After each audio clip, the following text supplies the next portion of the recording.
On the Run. A Secret Baby Romance by Michelle Love.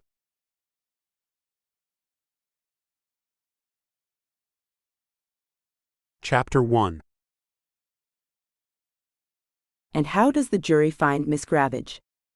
My heart races as I look from one face to the next, noting that none of the men or women in the jury stand will meet my gaze.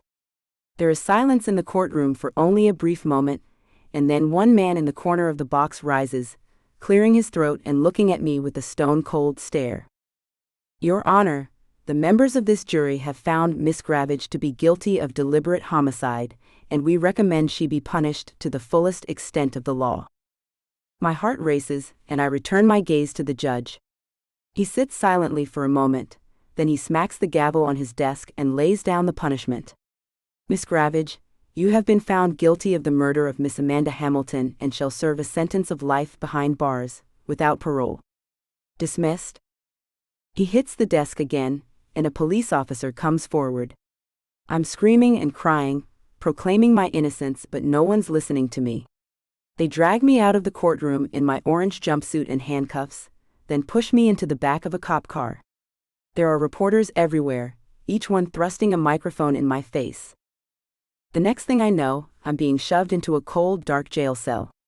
There is a metal cot without a blanket or a pillow, a toilet in the corner, and the entire thing is made out of dreary gray concrete.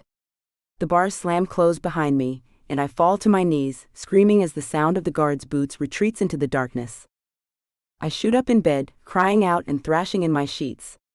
My chest is heaving, and I look around the cheap hotel room, awareness coming back to me in waves. I slowly remember where I am. I'm not in court. I'm not in jail. I've seen both during my teenage years, but never for anything as serious as murder. Why do I think I'm going to jail? Oh yeah. Amanda Hamilton.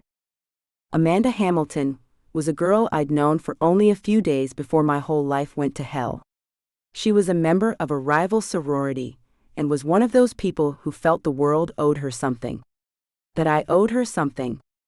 I had to admit, she was a beautiful girl, but no more beautiful than me or countless other women. So after I'd set my sights on Jordan Stone, I wasn't going to just let her move on him without putting up a fight. Why should she get first dibs on a boy, just because she had seniority over me at the school? It was clear that he thought I was attractive, and we hit it off immediately.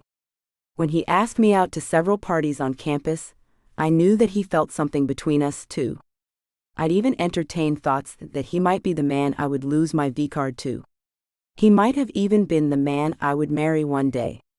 In short, I was head over heels in love with him. But so was Amanda. I was so stupid, thinking that when she invited me to a party at her sorority, it was because she wanted to get to know me. She and her friends were all cut from the same cloth, and worse yet, none of them were very smart.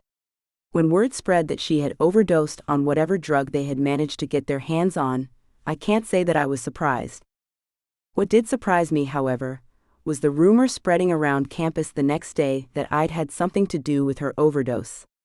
Sure, I had no love for the girl, and she wasn't a fan of me either, but I wasn't a killer, and I never could be. I've never wanted anyone dead, not even my worst enemy. But I soon learned that rumors spread just as quickly in college as they do in high school, and once the nasty story took root, I was done for. I knew that the police were ruling the overdose an accident for the moment, but I didn't want to be around when they changed their mind. I had no doubt that they were going to get wind of the gossip that I'd had something to do with it, and once that happened, I was in deep. I already have a record. And that record shows illicit substances and incarceration in my past.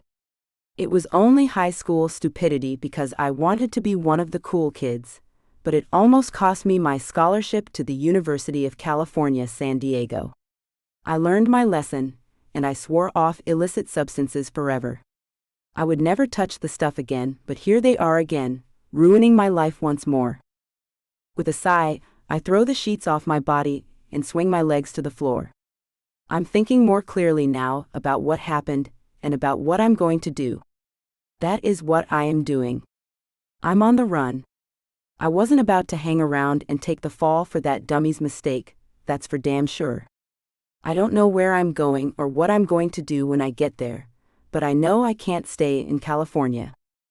I grab my purse and pull out my wallet, flipping through the little bit of cash I have left. I jumped on the first available flight out of the state, and now, a few days later, I'm sitting in the cheapest hotel in Chicago. It's a city I've been in before, but I don't remember it being so dreary. Sitting on the bed, I check my phone.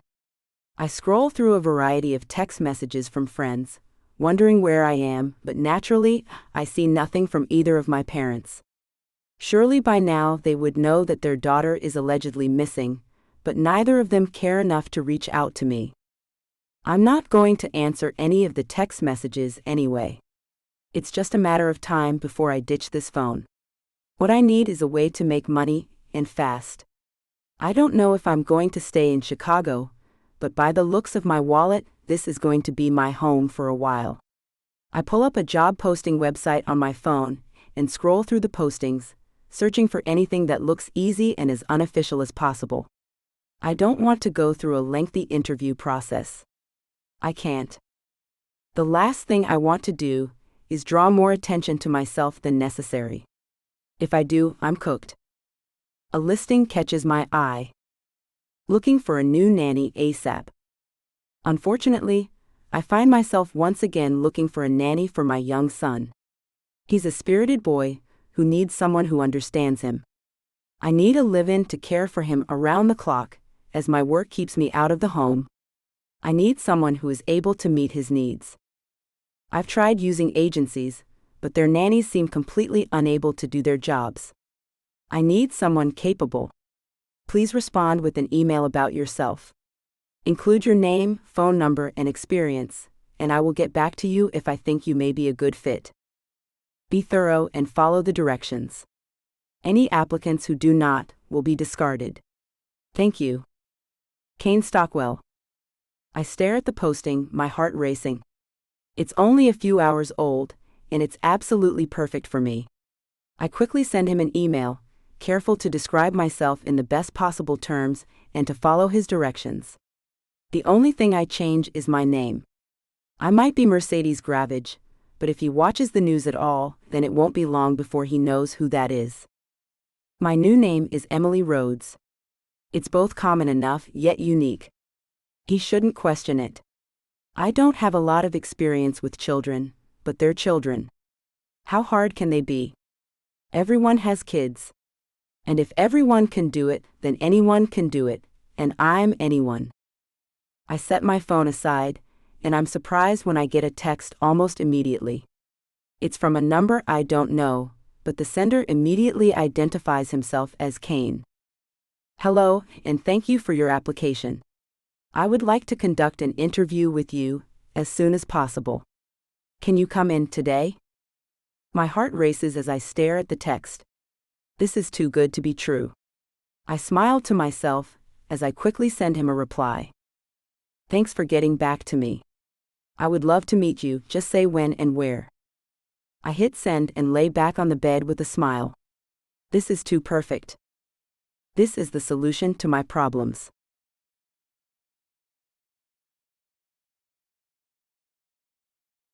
Chapter 2. Mr. Stockwell, I imagine if you are on your phone, then it must be something pretty damn important. If you don't want to share it with the rest of the group, I'll thank you for staying off of it until this meeting is over. Mr. Triss put his fists on the table, leaning forward and fixing me with his no-nonsense glare. Annoyed, I set my phone down on the table and clasped my hands in front of me, elbows on the table. Apologies, gentlemen, but I have a young son at home and he needs care. My latest nanny bailed on me at the last second, and I've been scrambling to find another. That's all well and good, but we're trying to run a company here.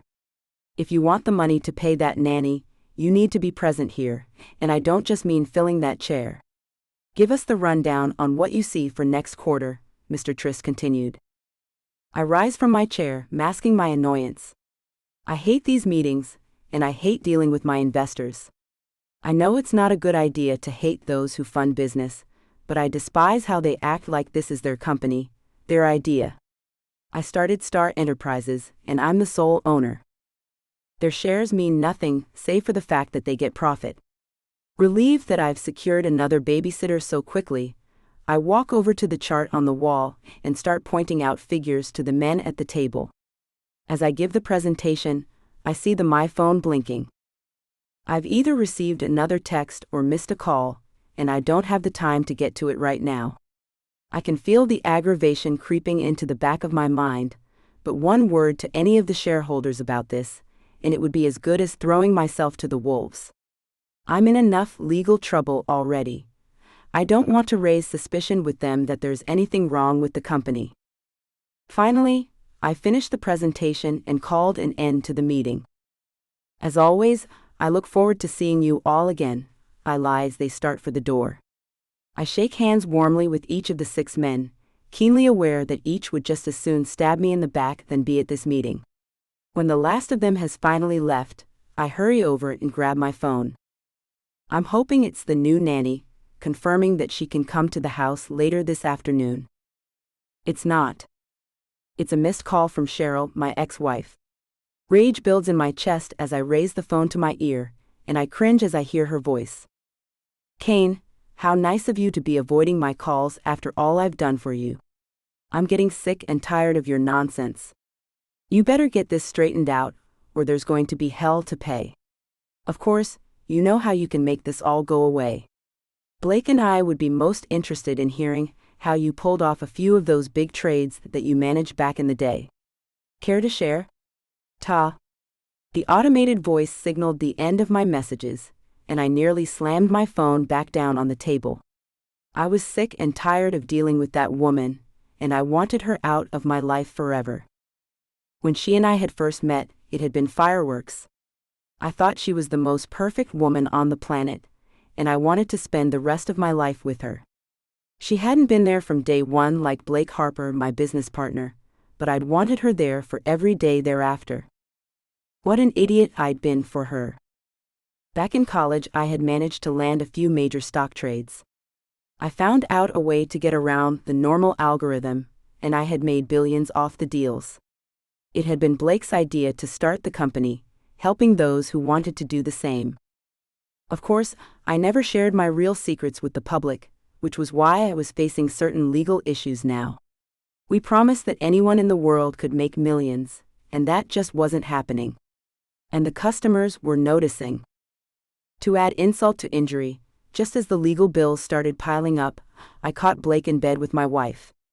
The two eventually got together, Cheryl leaving me and every part of the life we'd made together behind, including our son.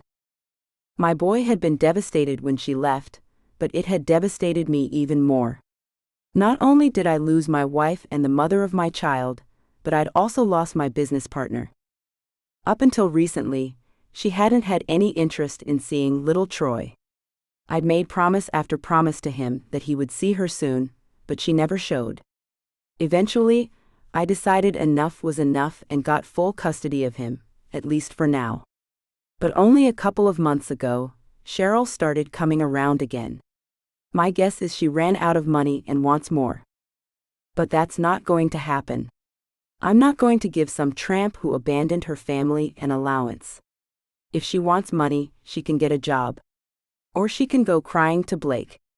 He seemed to be her knight in shining armor a year ago, so what the hell is he doing now? I sigh as I sit back down in my chair, more agitated than I was during the meeting. I light a cigarette and put it to my lips, taking a long drag before exhaling slowly. Oh sir, it's you. I was about to tell whoever was in here that you don't like smoking in the building, but I'll take my leave. Missy Jarvis, my secretary, started to pull her head back out of the conference room, but I stopped her. Come in here for a second, Missy, I ask. As she walks closer to my seat, I see her slightly cringe at the smell of the cigarette. Yes, sir, she asks meekly. She may be expecting more work dumped on her, but I don't want to take on anything else right now either. I have other things to do with my day. I'm going to be leaving early today, and I want you to make sure that the boys on the floor get through the list I put up this morning. They all got it in their emails, so make sure that they actually get through it.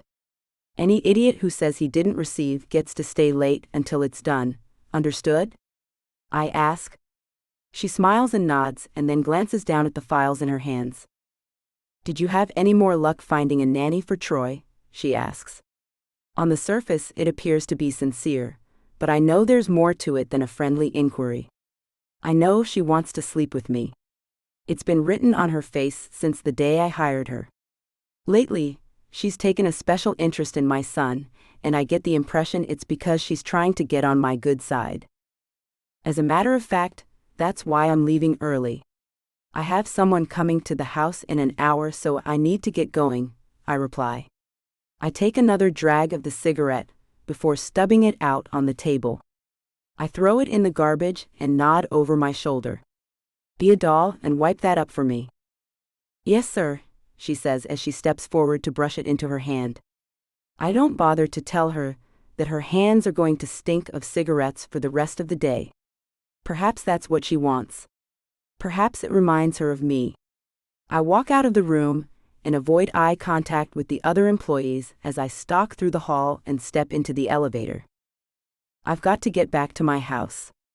Without a nanny looking after things the past couple of days, I have to get a few things straightened up before this new girl arrives. And I need time to pick up Troy from daycare.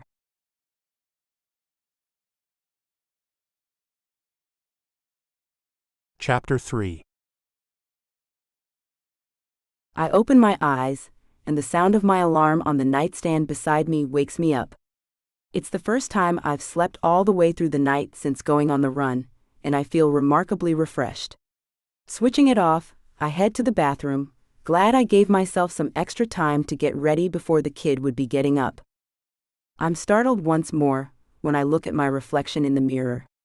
The long brunette hair that I've sported for most of my life has been replaced by a short blonde bob.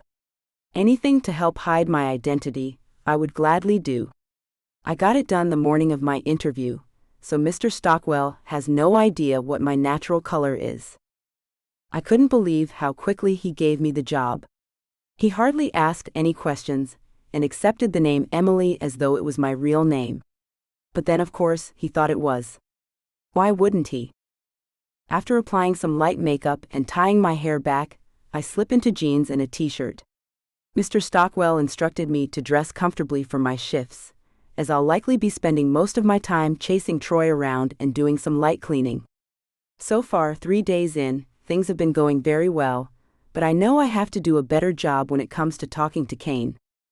Kane Stockwell is by far the most gorgeous man I have ever seen in my life. He is tall, handsome, muscular, and has piercing blue eyes. I've only seen him dressed in his professional work suit, but I can clearly see the outlines of what lies underneath. I thought that I'd been attracted to that boy back in college, but I'm seeing now what a real man looks like. Not to mention, it's obvious that he truly loves his son. Everything in the house revolves around that kid. I don't mind it. My room is right across the hall from his son, and it's utter luxury. I vaguely remember a family trip to Vegas when I was small, and this mansion was even better than the 5-star hotel we'd stayed in. I hear the sound of the front door opening and closing, and I know Kane has left for work. Though I would have liked to see him, I have to admit, I'm grateful to start my morning without making a fool of myself. I don't know what I'm going to say to him the next time I see him, but I'm determined it's going to be something that sounds smart. I feel like an idiot every time I try to talk to him, and it's embarrassing. Miss Emily. Miss Emily, I'm hungry. Feed me. Troy's voice echoes through the hall, and I quickly finish adjusting my clothing. Wow, you're up early. I thought you were going to sleep in, you little monkey, I say with a smile as I walk out into the hall. I'm going to get your breakfast in just a second. Why don't you put some real clothes on? No. I want food now. I'm starving. Troy shoots back. I'm sure it's not all that bad. I'm going to get you some food, okay? I've just got to, I start, but the boy bursts into tears and collapses in the middle of the hallway. I'm starving. Feed me, he wails. The sound of his sobs is deafening, and I take a deep breath. I can already understand why so many nannies have given up on this job. If the pay wasn't so nice, I'd be happily cleaning hotels for cash under the table instead of this. Troy, we aren't going to act like this. I told you that I'm going to make you breakfast, but I want you to get dressed, I say in the calmest tone I can muster. I want to shove him right back into his bedroom and tell him to stop having a fit, but I know that's not going to get me anywhere. He's clearly used to getting his own way, and when that doesn't happen, he throws a fit. The boy has had no discipline in his life. No. I told you to get me food, and I mean get it now, he screams once more as he throws his bear at me. It connects with my face despite the fact that I tried to dodge it, and I cry out. Its hard little nose hit me right in the eye. I feel anger rising in my chest, and I know that I can't lose my temper, but I'm beginning to regard this kid as a little brat. He's in a heap on the floor sobbing, and I'm about to reprimand him for throwing toys when a voice startles me from behind. What's going on here? I whirl around. Kane is standing at the top of the staircase, staring at both of us with a blank face. I wish there was something in his expression to give away his thoughts about witnessing this scene, but he doesn't show a thing. I can't tell if he's angry, surprised, or simply used to this kind of behavior. He looks first at his son, then back at me, and it seems that as soon as Troy notices his father standing in the hall, he gets even louder. She won't feed me, Daddy. I asked her so nicely if she would make me breakfast, and she told me she was not going to. Troy sobs. My anger simmers a little hotter, but Kane and I have at least one thing in common. I'm good at hiding my emotions too. Nothing is going on. We've just gotten off to a bit of a rough start this morning, I say, ignoring Troy. She never makes me food when I ask. I get so hungry. Troy sobs once more. He picks himself up off the floor and theatrically lurches over to the wall. I hear him slump against his door, and I fight the urge to roll my eyes. I've seen some dramatic children in my life, but nothing quite this bad. Kane looks at his son once more, then back at me. There is a silence in the hallway now that is almost deafening, and everything inside me screams to explain the situation. But nothing comes to mind. I can't tell this father, right in front of his child, that the boy is being unreasonable. Troy is nearly 6 years old. He's plenty old enough to tell the truth, but he's also old enough to tell a lie. I'm not sure what his father thinks of any of this, and I wish he would say something that would clue me in.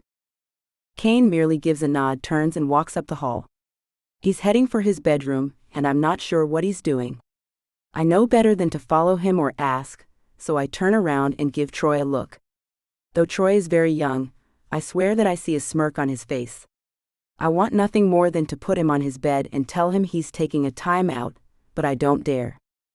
If he threw that big of a fit because he didn't get his breakfast right away, I can't imagine the scene he'd cause if I touched him. I decided that it was better to go make him breakfast and forget about the entire morning.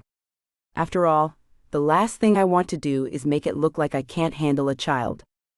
I hear the sound of Kane's footsteps on the hardwood floor as I pour some cereal into a bowl, and take a deep breath.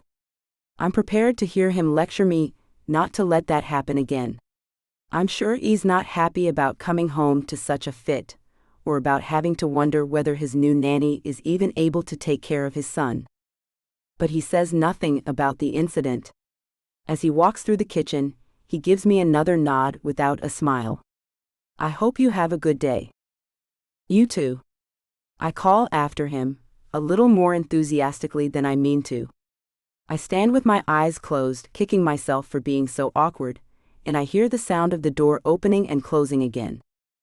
As the boy takes his seat at the kitchen table, I toss the food in front of him and say nothing.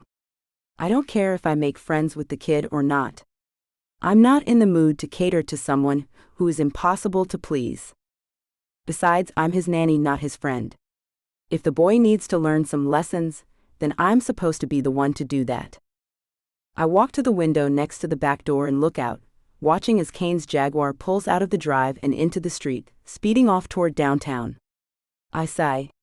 I want so badly to make a good impression on him, and it couldn't have gone much worse that morning. I've got to get the hang of this. I've got to prove to him that I can do it. My life, or my safety at the very least, depends on it.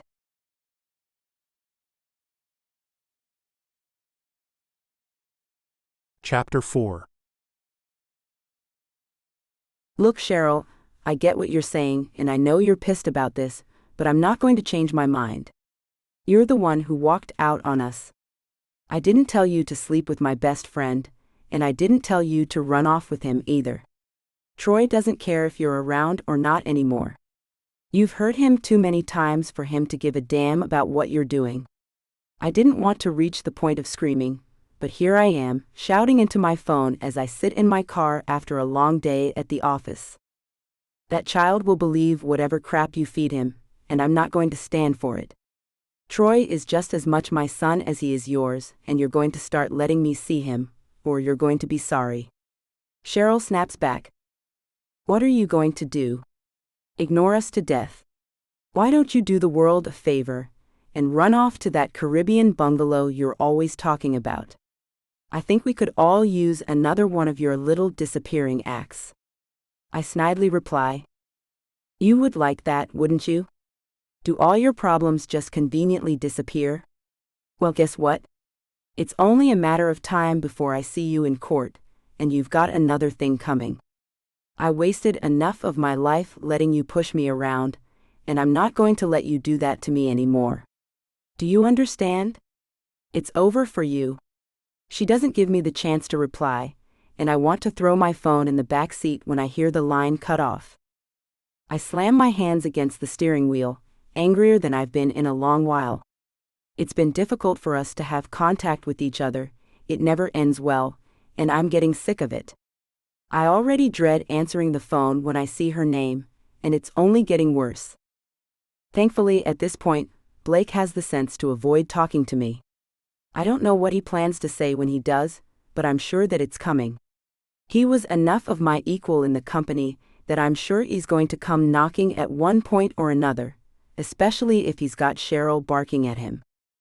I remember what it was like to be married to that woman, and though I have to admit that it was invigorating at first, toward the end it was my worst nightmare. I shake my head and hit the steering wheel again before starting the engine and pulling out of the parking lot. When I pull into my driveway, I glance at the windows and sigh. I don't want to go in there and make small talk. I don't want to answer questions about what I want for dinner, because I don't even know what I want. But I know that I can't sit in my car forever, so I drag myself out from behind the wheel and start for the house. I open the door, dreading the inevitable sound of screaming and all the tales my son has from the day. I know most of them are exaggerated, but I think there has to be at least a little bit of truth to them. I don't want him to be unhappy, and I really don't want to lose another nanny. I can't deal with that right now. Not on top of everything else. I hear soft music playing when I crack open the door, and curious, I push it open the rest of the way. I walk inside and immediately see Emily cooking dinner. She looks over her shoulder and smiles at me with Troy beside her, using a butter knife to slice strawberries and bananas into a bowl. Daddy. Looky, Daddy. Miss Emily is letting me help her in the kitchen. Looky at me, he beams, and I walk over to him with a smile on my face. It's good to come home to a peaceful house, and I'm happy that he's having a good time. What? Since when are you old enough to use a knife? Are you sure you're big enough for that? I ask in a teasing voice. I wrap my arms around him and plant a kiss on his cheek, and he smiles, the biggest smile I've seen in a while. The past few days have really changed my son for the better. I've been noticing more and more that he really likes Emily, which makes my life so much easier. I can only hope this lasts, but I know better than to get attached to any nanny. I am big enough. Emily said that this knife is perfect for fruit, and she wants me to do it. He smiles over at her, and she smiles back, though her eyes quickly return to the pan of simmering hamburger in front of her. I thought that he might like to give me a hand in the kitchen. It seemed like a better option than another episode of that show he watches. She gives me a warm smile, and I nod. I appreciate you letting him help you, and thank you for getting dinner going too. Wow, I have to say, this place looks amazing. When did you have the time to get it all cleaned up, and take care of this little monster too? I ruffle Troy's mop of hair, and look around the house in amazement. Not only has she gotten dinner on, but I can see that she's vacuumed and dusted, and that there's a variety of Troy's clean clothes folded neatly in a basket. I'm not quite done yet. I wanted to finish the laundry and take care of the pantry, but that's going to have to wait until tomorrow. You don't mind if I get rid of the food that's expired, do you? I noticed earlier when I was picking out dinner that there are a few things that are past their prime. She smiles at me once more, and I quickly shake my head. If there is anything you think needs to be tossed, toss it. I hate to have you do all this when you're watching Troy too, but I do appreciate it. Perhaps we'll need to discuss a pay raise. I see her eyes light up at the prospect, but she says nothing. I'm going to make a grocery list and get a few things tomorrow. I thought Troy might like a little surprise outing. Perhaps we'll stop and get ice cream on the way home, but only if he's a good boy. She gives my son a look, and for the first time I've ever seen in my life, he is quick to assure her he's going to be. I'll be good. I want a chocolate cone. I want chocolate ice cream, he shouts, and she puts her finger to her lips. Shish, remember what we talked about? You have to use your indoor voice when you're inside the house, then you can use your outdoor voice when you're outside. What kind of cone would you like? She puts her hands on her hips and looks at him with a stern but gentle look, and once again, I hardly recognize my son. He lowers his voice immediately, and returns his attention to the banana in front of him as he replies, I want a chocolate cone, please. Then you shall have a chocolate cone, Emily responds with a smile. She turns to me, and motions for me to head upstairs. I've almost got the rest of the taco fixings done, and I think Troy is about done with the fruit salad there. You better get ready for dinner if you want it while it's hot. I can't remember the last time we had tacos, I say with a shake of my head. I'll be right back. I turn and head up the stairs, my mind still spinning. She made tacos. I really can't remember the last time I had a taco, and it sounds delicious. All the nannies I'd hired from the agency were always making some delicacy for dinner. I was never sure if they were told that they had to do that, or if they did it to impress me, but Troy rarely liked what was on the table in front of him. I felt that was part of the problem with him and his nannies. They were never paying attention to what he wanted or needed, but rather spent too much time doing what they thought I wanted. All I wanted was for them to keep my son happy and well-behaved.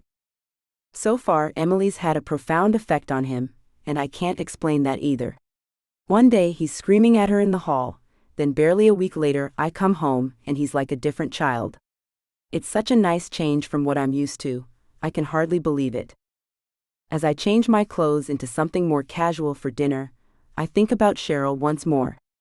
She can complain about the way things are all she wants, but I can see that my son is happy now, and I'm not going to do anything or allow her to do anything to risk that. She made her choice and I've made mine. I can live with life like this. In fact, I like my life like this.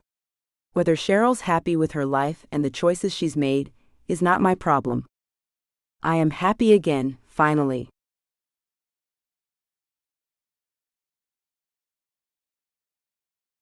Chapter 5. All right, Mercedes, you've got this. All you have to do is grab a few things at the store, then take the kid to get ice cream. You'll be home in less than an hour, and you can go back to hiding. I put thick, round sunglasses on, covering most of my face. I follow it with an exaggerated sun hat, hoping that my look isn't so out there that Troy points it out. Finishing it off with bright red lipstick, something I never wore at college, I walk out of my bathroom and peek into his room. Are you ready? Yes, Miss Emily. Troy says as he quickly gets up from playing with his toys on the floor. I'm finally getting used to him calling me Emily. For a while, it was hard not to correct him and tell him my real name. But I was careful to break that habit as soon as possible. The last thing I want is to slip up and come out with the truth. You look adorable in that shirt, I say as the two of us leave the house. He nods and heads directly for the car, but I stop him. It's the one thing I hadn't thought about before we left the house, and I suddenly realize that I should avoid driving as much as possible. Daddy said that we could take his car today, Troy says as he hangs off the handle of the car door. I can hear the tension in his voice, and I know that I have to be careful if I want to keep him from throwing a fit, which I do. I will do anything to keep him from melting down in public, but I can't risk getting pulled over and having to show my ID to a cop. I know he did, but like I told him this morning, I thought that the weather was perfect for a walk. Don't you want to get some fresh air? I ask with a smile. He gives me a look that tells me he would rather do anything than walk with me, but I ignore it. I want to ride in Daddy's car. He doesn't let me much, and it's a fancy car. I want to ride in it. Troy shouts. I give him a warning look and put my fingers to my lips.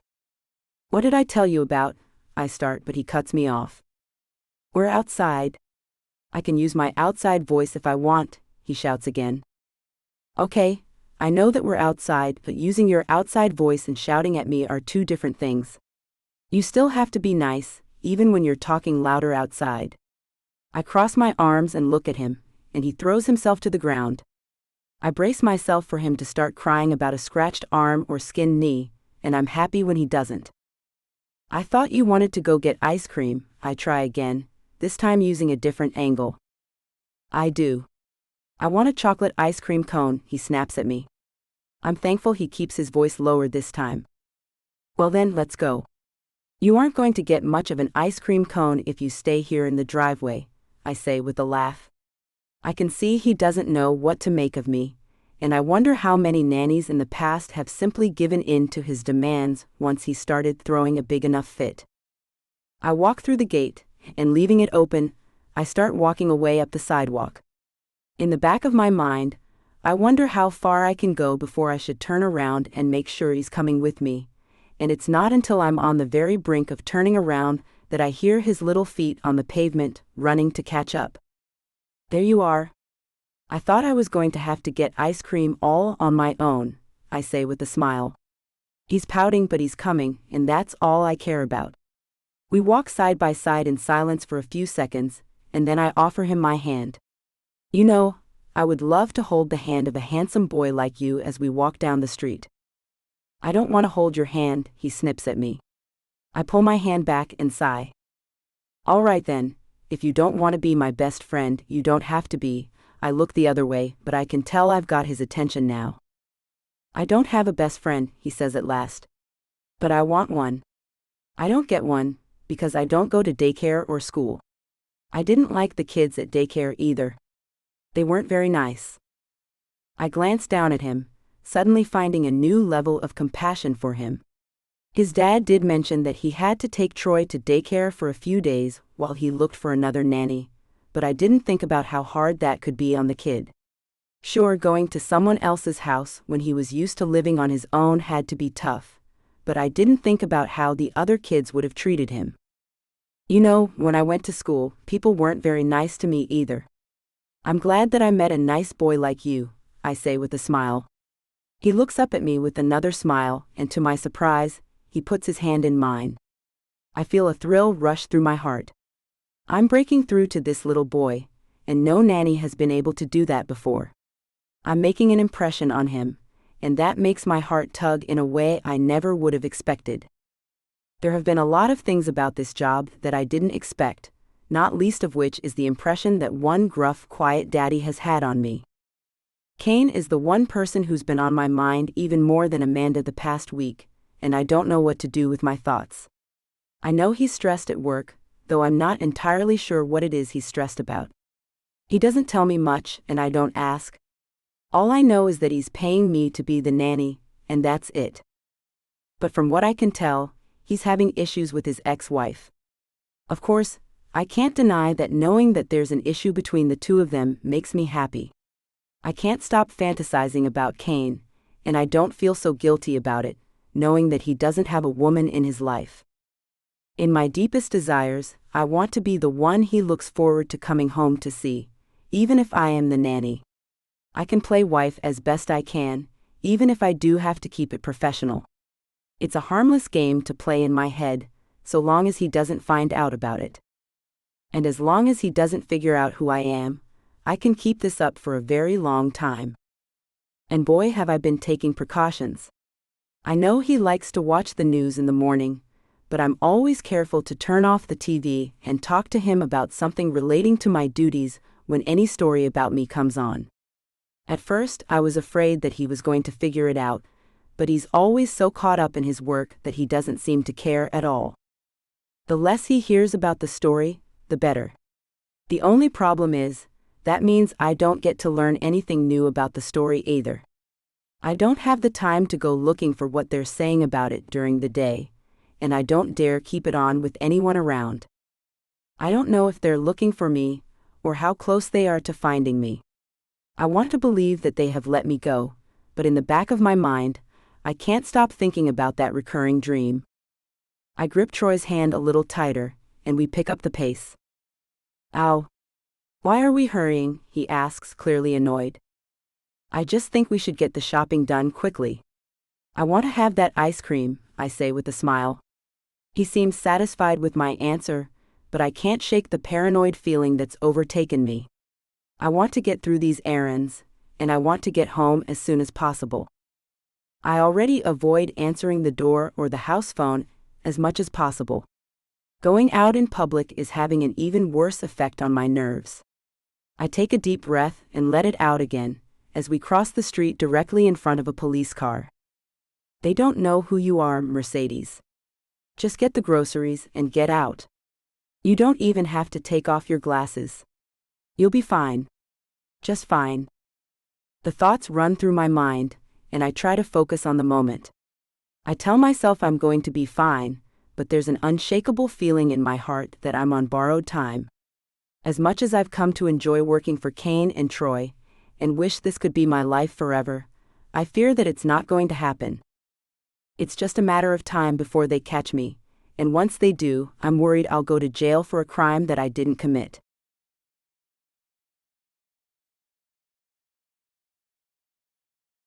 Chapter 6.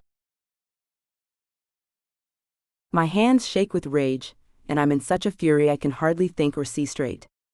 I have received a letter not from my ex, but from her lawyer, and the contents are enough to make me sick. I've accepted the fact that I'm on borrowed time with my company. Something's going to happen sooner or later, and I'm going to have to take the fall for it one way or another. Do I think I'll be going to jail? No. Do I think that I'm going to lose the business? No. But I do feel like my hands are tied. There isn't a businessman on the planet who stepped out in public and announced that they haven't lived up to their promises. At least, there isn't a successful businessman on the planet that's done something like that. I want to get out of the bind I'm in, but I'm going to have to figure out a way to do it under the radar. And now, I no longer have the luxury of time to figure out how I'm going to do that. The contents of the letter, while to the point, were more threatening than I thought Cheryl was capable of. I know she's pissed about how things are going with Troy, but I didn't know that she would do something this drastic. I have to find a way to appease her without exposing myself, or getting the law involved. Something has got to change, and soon, or I'm going to find myself in a lot of trouble with a lot of people. A scandal like this would be enough to put my company on the line, and she's right. If I lose this company, then I lose everything. I'd have to say goodbye to the house, to the life that I'm living, and to the nanny who I can't shake from my thoughts. I don't want to think about that happening, but this letter makes it seem like a real possibility. I take a drag off a cigarette, and then look over the letter once more. Mr. Stockwell, I understand that you have been negotiating some terms with my client, your ex-wife. Miss Dunst feels that she is entitled to see her son at least on a partial basis, and you are preventing her from doing so. I have been through a number of records, and to my knowledge, you are not a lawyer, you are not a judge, and you are not with law enforcement. This means, sir, that you are not in a position to say whether my client gets to see her child or not. I understand that you believe that you have full custody of the child, but as Miss Dunst didn't sign away her rights, you don't have the standing with the court that you think you do. I'm sure this is nothing more than a misunderstanding of the legal proceedings, and it will probably be resolved quickly now that you understand the gravity of the situation. However, if you do not comply with her request, then you leave us no choice but to take further action against you. Miss Dunst has made mention to me that you came by your company by way of fraud. I don't know how much of that is true, if at all, but I see no reason to dismiss my client if she wishes to pursue this matter further with the courts. My client simply wishes to see her son. If you were to comply with this request, we see no reason to pursue further action in regard to that other matter, as there is no need for her to bring it to light. I would appreciate your full cooperation in this situation, and I look forward to hearing your response. Thank you for your time. Regards, Peter Williams. I shake my head and fight the urge to set the paper on fire. I want to call my own lawyer, but I haven't worked out all the details with him yet either. I know that she's right. She never did sign away her custodial rights, and I know that it's going to complicate things when that comes to light in the courts. But I'm furious with her, and I don't want to comply with her demands. These aren't requests she's making. This is blackmail at its finest, and if I wasn't concerned with the truth about my company coming to light, then I would take this straight to the judge myself. Finally, as I take another drag off my cigarette, an idea strikes. I'm not happy with it, but I need more time, and the only way I'm going to get it is if I talk to her. I pick up my phone and flip through my contacts, hesitating for a moment before I select her name. I put the phone to my ear, expecting her to let it go to voicemail without answering. To my surprise, she answers on the first ring. Well, I knew it was only a matter of time before you missed me, she says suavely. Cut the crap, Cheryl. I got a letter from your lawyer, I snap. I hear her gasp on the other end of the line, and I want to hang up on her. You did? What did it say? Her voice sounds surprised, and I wonder how many times she put on an act like this during our marriage. How many times did I fall for her games? I said to cut the crap, Cheryl. You know damn well what it said, and I'm not going to play your games. What the hell do you think you're doing? Threatening me, just so you can spend time with a son you haven't given a crap about in the past year? Don't you see that this is the very reason why I don't want him to have anything to do with you? I shoot the words at her without giving her time to answer in between, but she cuts in before I have the chance to continue. I tried to play nice with you, Kane, but you turn me down every time. You know me.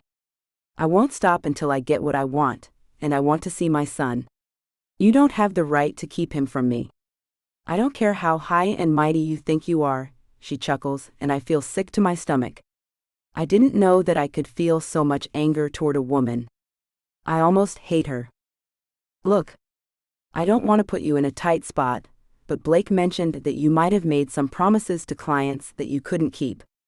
I was looking into the history of your business, and it seems that only a precious few people have ever actually achieved that dream of becoming a millionaire, as you promised. As a matter of fact, it doesn't seem that your company is making their odds any better than if they'd gone through any other broker. Her voice is like honey coming through the phone, and I feel my heart drop. She's right in many ways. It's not entirely right, but it's right enough that I know I don't stand a chance if she brings this up in court. So what do you want? To just waltz into my house and spend time with Troy? I don't think he's going to like that any more than I do, I replied dryly. I don't care how you make it happen, I just know that you're going to make it happen, she replies. I can hear that she's either drinking or smoking something, but I can't determine which. Trust me, the sooner you work with me, the sooner this all goes away. I sit in silence for a moment, then I sigh. Fine, you win. I'll work something out. I don't know exactly what it's going to be yet, but it's going to be something. Her laugh sickens me once more. Good. I knew you'd come around. After all, if you didn't, I was going to get the police involved, and I know neither one of us wants that to happen. I hang up the phone before I lose my temper, and I sigh, folding my hands together and putting my elbows on the table. I can't believe the nerve of this woman, and I hate that she has the upper hand in this situation. I've got to get something figured out, and soon. But I haven't a clue what that's going to be.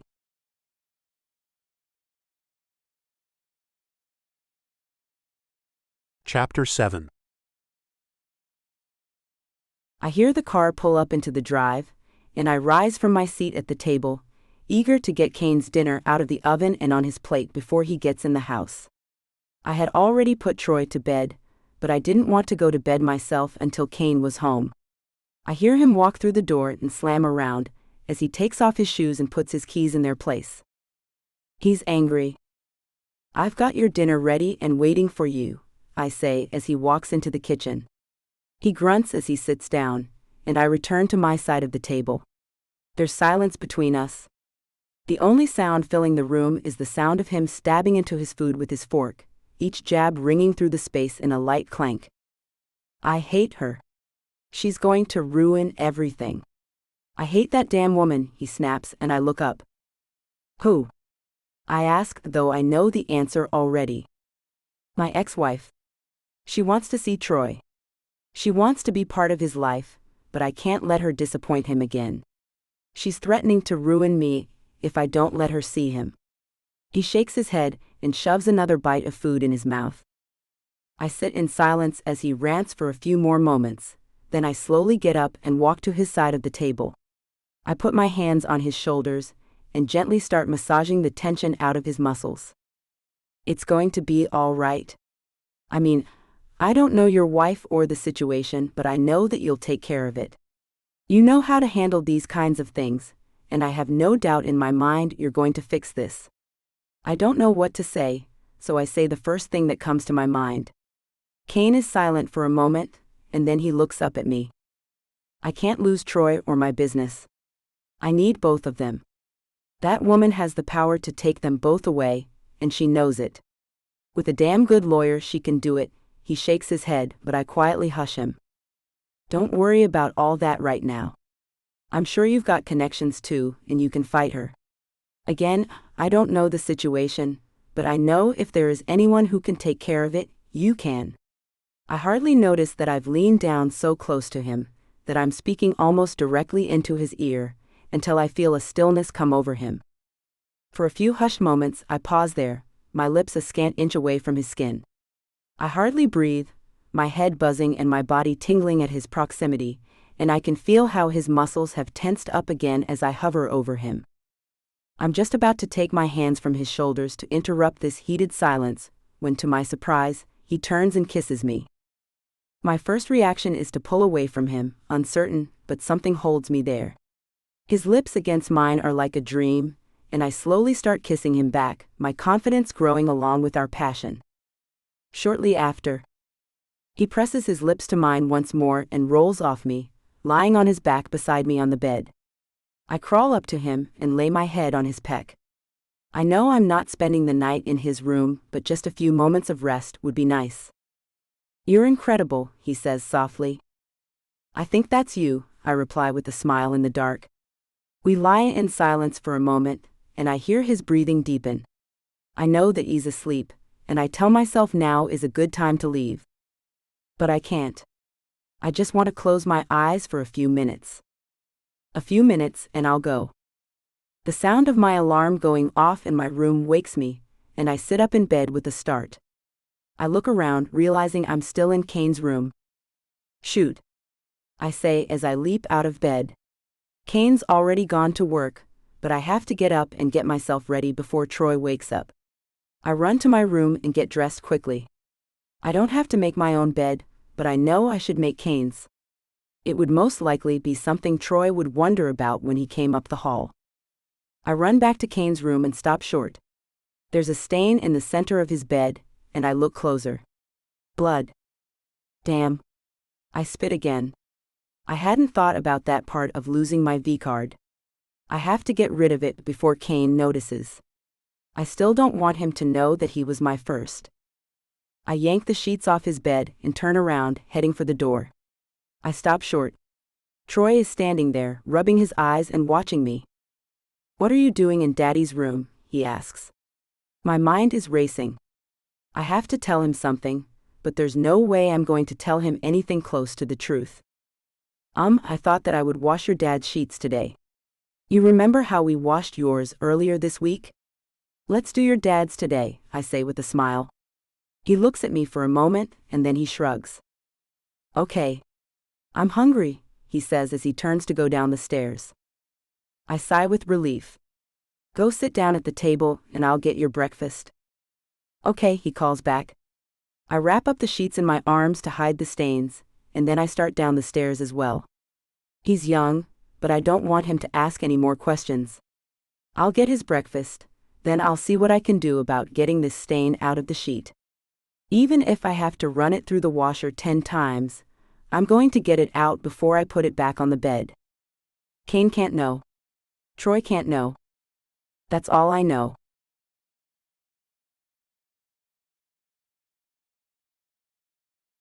Chapter 8. You seem a lot happier than usual today, Missy says as I walk out of the conference room. Did you finally get things sorted out with your wife? Not quite, but I've met someone who's making this all a lot easier to deal with, I reply with raised eyebrows. She gives me a look that tells me she's curious, a little hurt, and maybe even angry, but she knows better than to say anything to me about it. I ignore her as I walk out of the room, but she follows. Did you get the report I emailed you last night? You didn't answer, she says as she trots along beside me. I'm tall and taking long strides, making it difficult for her to keep up in her tight pencil skirt. I looked it over, yes.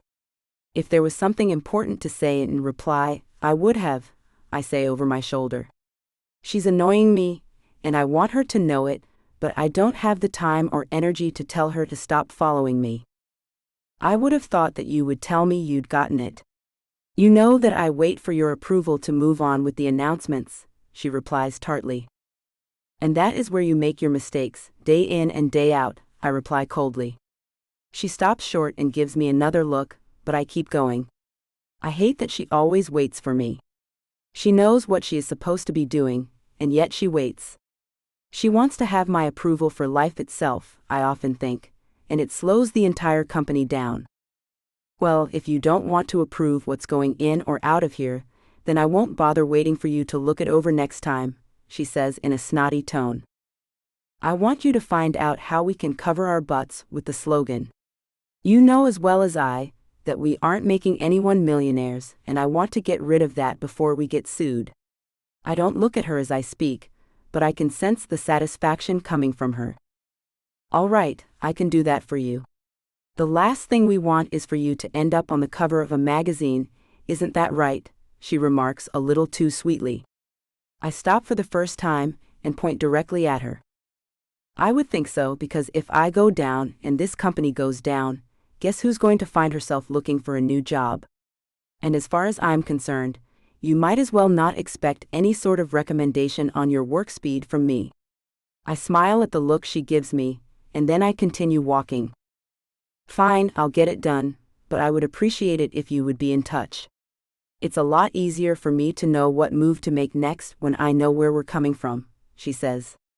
I hold up my hand to let her know that I heard her, but I'm not going to discuss this any further.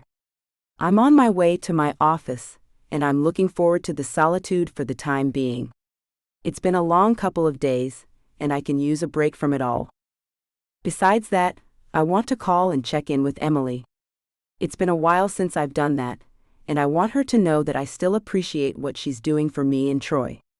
At least, that's what I tell myself as I close the door to my office and take a seat at my desk.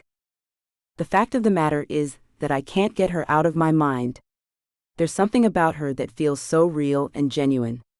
I've loved having her around the last couple of weeks, not just as a nanny but as a friend. It's been a while since I've felt like I've had one of those.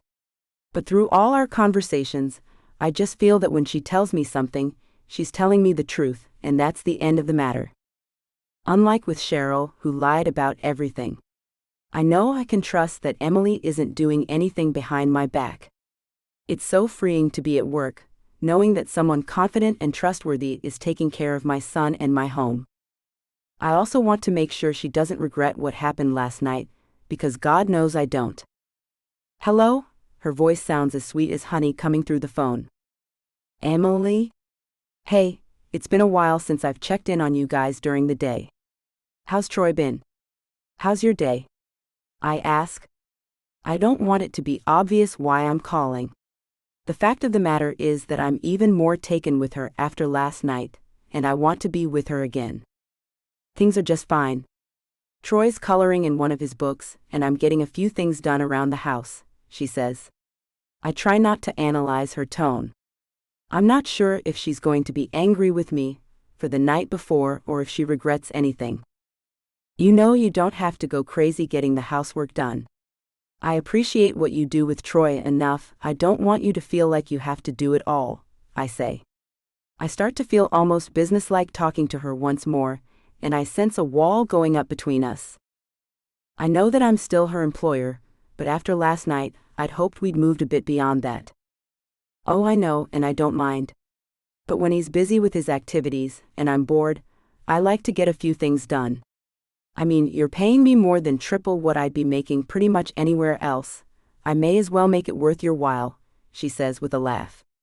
I join in with her laughter, but there is a part of me that cringes. I'm the one signing her paycheck. I don't know what she thinks of that or how she's feeling, and I want to find out. But I'm not going to ask her about it right now. I want this to feel natural. I want it to be something that the two of us enjoyed for what it was, and something we may even do again. Well, I certainly appreciate it. Listen, I have to get to a meeting, I say, and there's almost a hint of relief in her voice as she replies. All right, I'm going to get back to this. I'll see you later, she says. Have a good day. I hang up the phone and sigh. I don't know what's come over me. I don't know what I'm doing. Somehow, Emily's presence in my home makes everything in life easier, handling the attacks of my ex-wife, handling the stress of what's going to happen with my job, handling everything. I don't know what's going to come from any of this. All I know is that I can't get her off my mind, no matter how hard I try. But after last night, I don't know if I should bother trying very hard at all.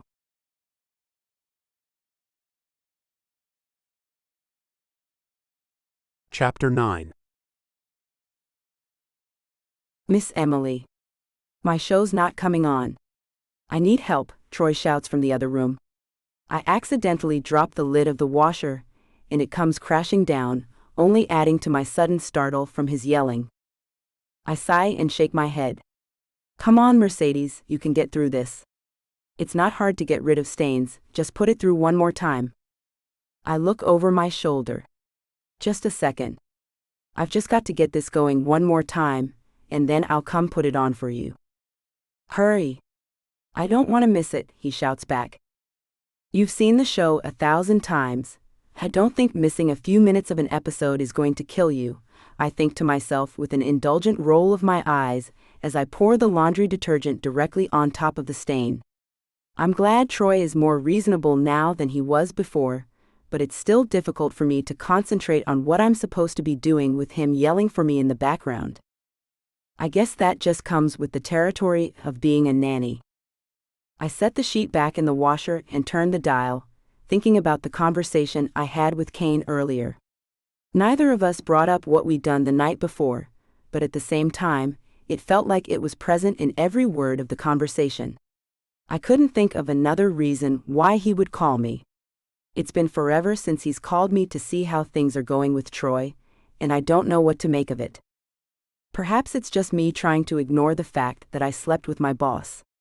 That's probably the number one thing you're not supposed to do as a nanny.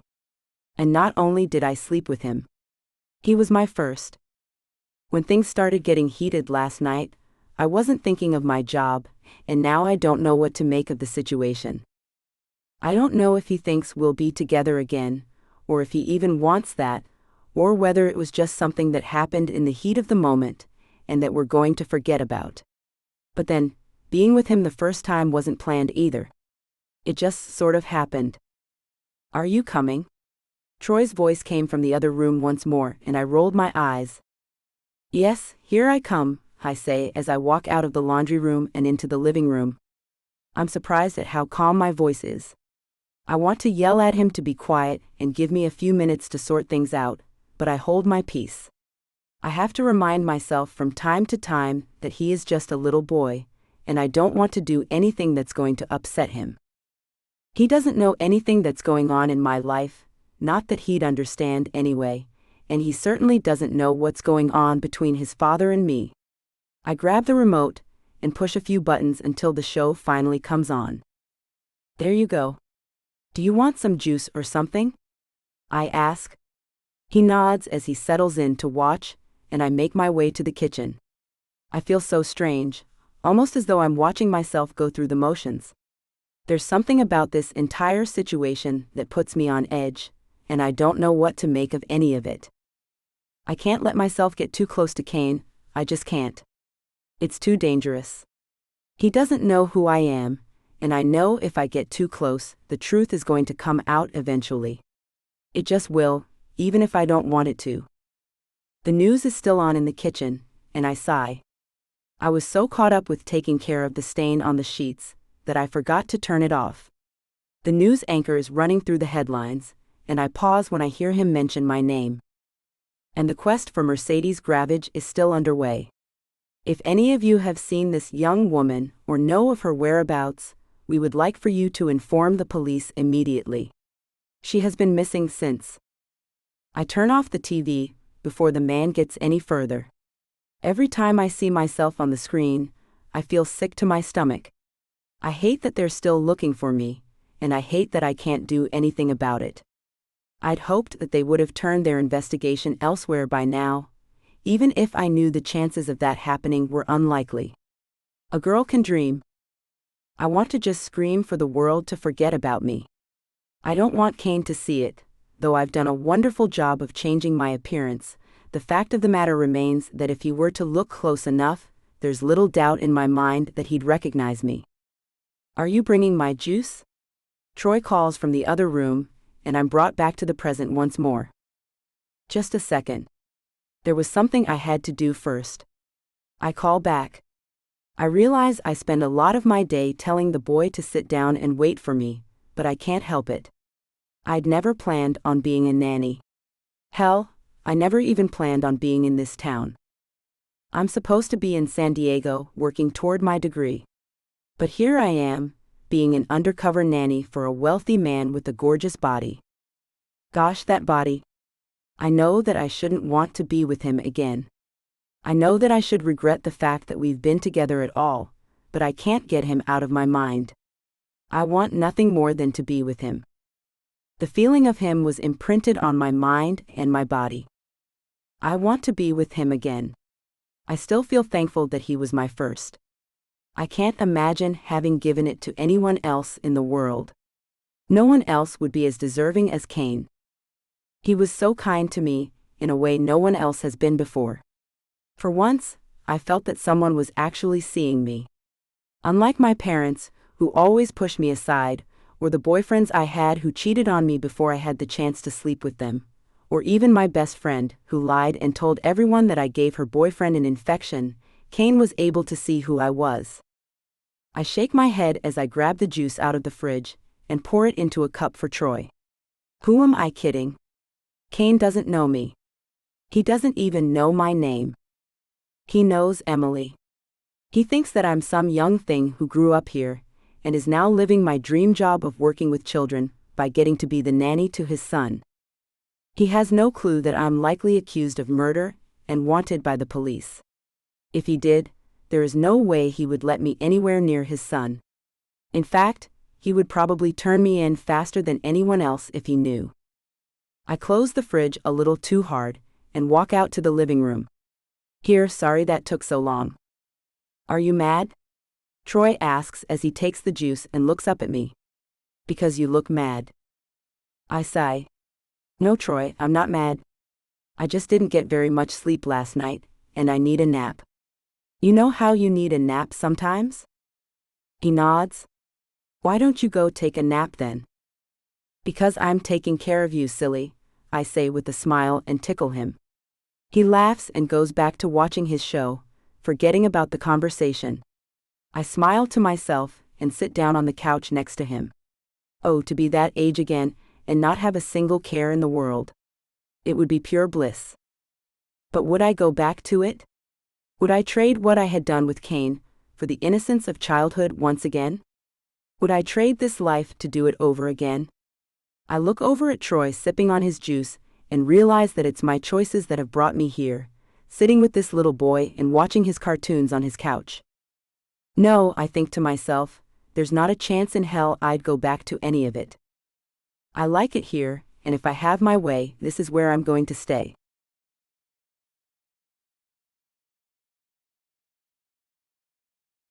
Chapter 10. That took a while longer than normal, I say with a smile as Emily comes back down the stairs. She nods and looks over her shoulder at the staircase with a sigh. There are times he's so worn out from the day that he goes right down, and then there are times I think I'm going to be sitting in there until the wee hours of the morning. Thank goodness he finally settled down, but he was up early this morning and spent most of the day playing outside. She sits down at the table and wraps her hands around her tea, looking down into the dark liquid. I can't help but think of how beautiful she looks. There are so many things I want to tell her, but I can't bring myself to form the words.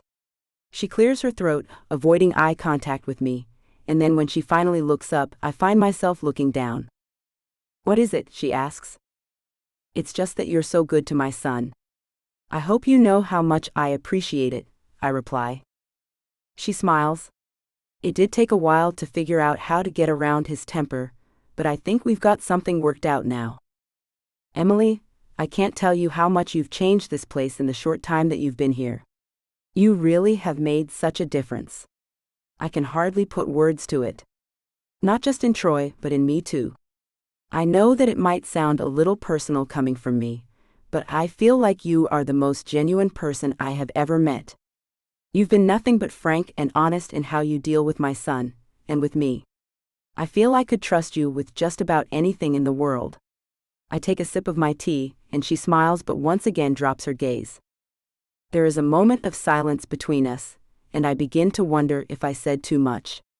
I don't want to scare her or make her feel uncomfortable, but there's something about being around her that makes me feel so free. I feel like I can be myself around her, and that I can tell her anything. "Well, thank you. I'm glad that I was able to fit in so nicely. From the sounds of things, you've gone through a lot of other nannies," she says at last. I relax slightly, though not entirely. "You have no idea how hard it was to find someone to stay here. I understand that Troy can be difficult at times, but I think he just needed someone who understands him.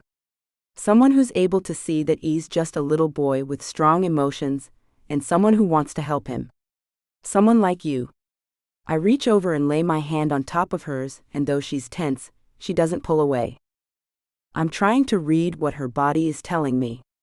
I can see that she's nervous, but nothing about her is telling me that I should stop.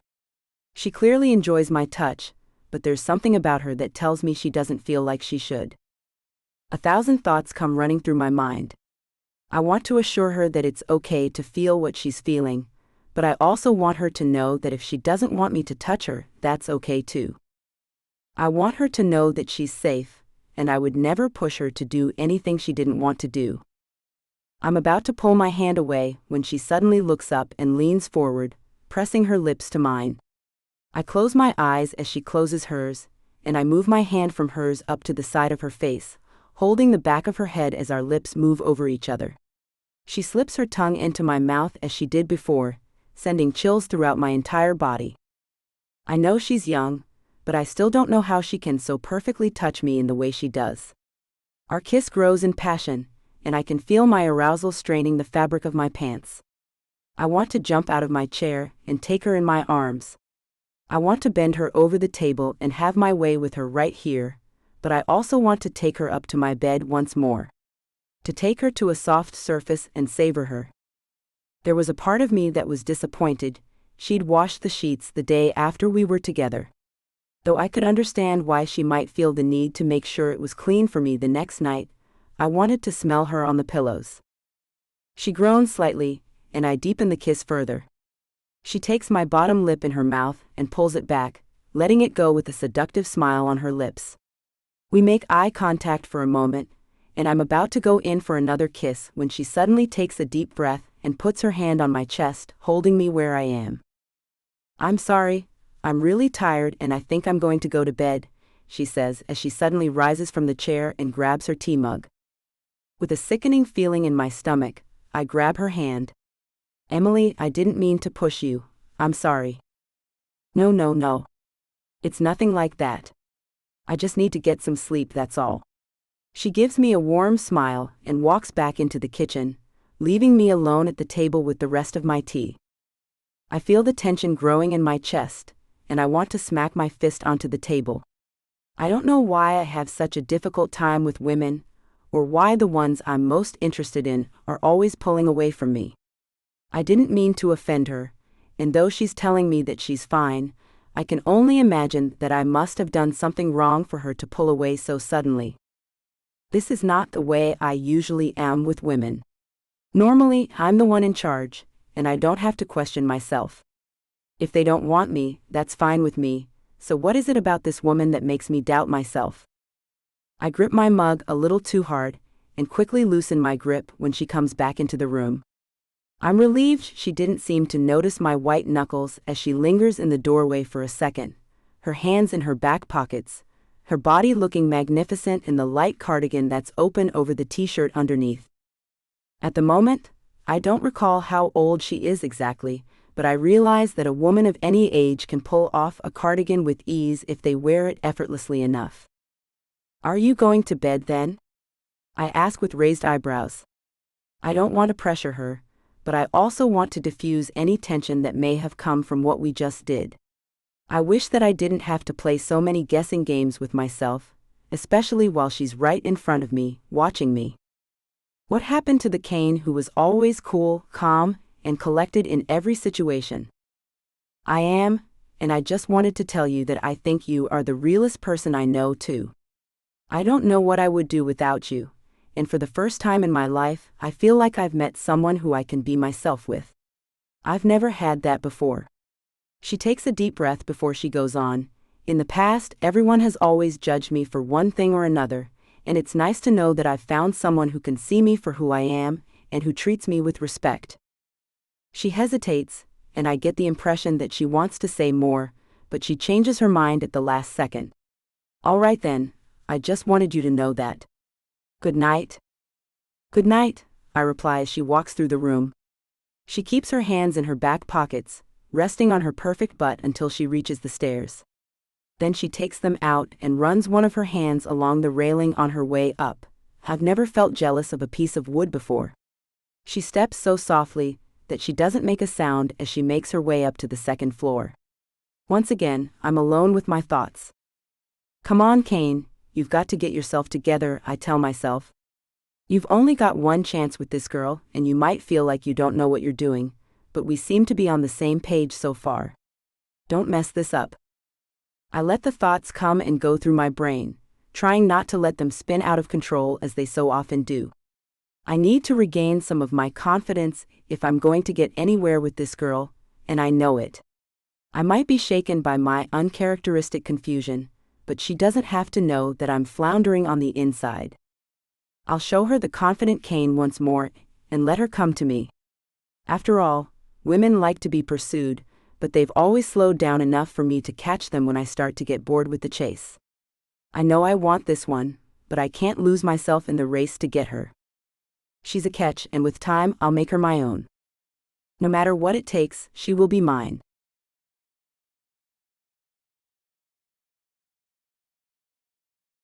Chapter 11. I roll onto my back and stare at the ceiling, sighing. I'm exhausted, but sleep is escaping me. The more I try to forget about my problems and escape into the blissfulness of dreams, the more I find that I just can't sleep. Kane is in my thoughts. As much as I try to force him out, his image is persistent. I want to find solace from the drama inside my brain, but it's growing into a storm I can't ignore, and I'm not sure what to do about it. I want to call my best friend back home, but I know that would be unfair to her. If I were to call her now, I know she would be pissed that I disappeared on her. Not to mention, I don't know if the police know of her connection to me, or if they're in some way monitoring her phone. I've been avoiding the news again, and the more I do that, the more paranoid I become. I know if I was smart I would keep an eye on things, but I can't bring myself to watch my face on the screen every few days, all my information out there for the world to see. I never leave it on long enough to find out if they're searching for me as a missing person, or if they're looking for me in relation to a murder. Each time it comes on, I automatically assume they're searching for a murderer, and I don't know what to do about it. There's a part of me that wants to know what's going on. I want to be able to know if I can walk out in public and not have to worry about someone recognizing me, or if I'm going to have to keep living with this constant paranoia. But I can't bring myself to do it. The last person I want to discover the truth about me is living under the same roof as me. And that's where the problem lies. My thoughts argue back and forth with each other, trying to sort out whether I should just come clean. I can see the validity of both arguments. You can't tell him the truth. If you do that, he's going to know that you lied to him, and then what's he going to think of you? My biggest fears argue. How dare you tell him this big, elaborate tale of how you just wanted to work with children in order to get hired, only to later tell him that you made up the entire thing? My stomach churns at the thought. He's always been kind to me, but I have to admit there's a part of me that's a little intimidated by him. I wish I could see what was going on inside his head, but he's stone cold and silent most of the time. I don't get the impression that I can't approach him, but I certainly feel like I can't tell him what's on my mind. But then, there's the other side of the argument that simply won't give me peace. You can't keep this secret for the rest of your life. What are you going to do? Continue to be that child's nanny forever? Children grow up, and Troy's not going to need a nanny when he gets to be school-aged. At best, you're only looking at another year of being able to keep this up. Then what? Then what is exactly right? Am I going to continue with this fake identity I've set up? Will I go through my life unable to have another driver's license, or unable to apply for any real job because I can't prove I am who I say I am? Who am I kidding? I'm not who I say I am. Emily is a made-up identity. My name is Mercedes Gravage, and I can't hide from that fact forever. I roll onto my side and drag the pillow over my ear, jamming it down on my head and shutting my eyes as hard as I can. I want to shut out the thoughts, but they're inside my head, and they won't quiet down. He's going to find out sooner or later, and it would be better if it came from me. Even if he gets mad, at least he won't find out through someone else. I sigh, jamming the pillow into my ear harder than before. I know I can't find any logical argument that's going to stand up to the long term. I can't convince myself that it's going to be better to hide behind this false identity for the rest of my life. Sure, there are people who have done it, but what do those people do when they fall in love? What am I saying? Am I in love with Cain? I can't get his body out of my mind. I can't get his face out of my mind. In the dark, one of the only things I can hear is his voice, telling me that he could tell me anything. How can I tell him the truth when that's what he thinks of me? Everything he knows about me is going to come crashing down, and he's going to be pissed. That's right. You can't tell him. If you do, he might be mad enough to go straight to the police. What if he thinks that he's left a murderer with his child all this time? That thought makes me cringe. No. Mercedes. You can't keep this up. If he's going to find out sooner or later anyway, then it better be sooner, and it better be out of your mouth. I know that the longer I let this go, the deeper the hole I've been digging for myself will be. If I'm going to come clean, I'm going to have to do it soon before this gets even more out of hand. I feel the tears well up in my eyes, and I angrily wipe them away with the back of my hand. I've never been the kind of girl who does well under pressure. I've had dreams and aspirations, but I've never been brave enough to chase after them. If it wasn't for the fear of going to prison, I wouldn't have even had the guts to run away from California like I had. No, this had gone on long enough. It's clear to me that he's started to feel strongly about me, just as I have him, and I can't let him continue to think that I'm someone I'm not. I would be hurt more than I could say if he was doing that to me, and I'm not the kind of person who can keep a lie like this going with someone I care about.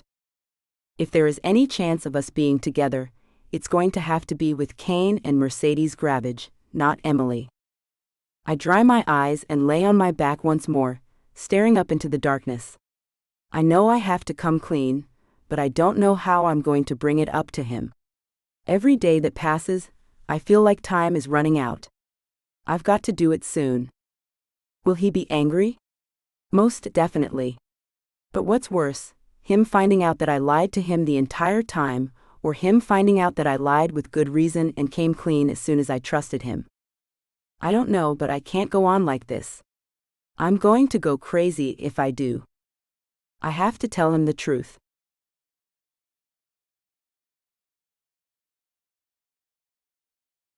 Chapter 12.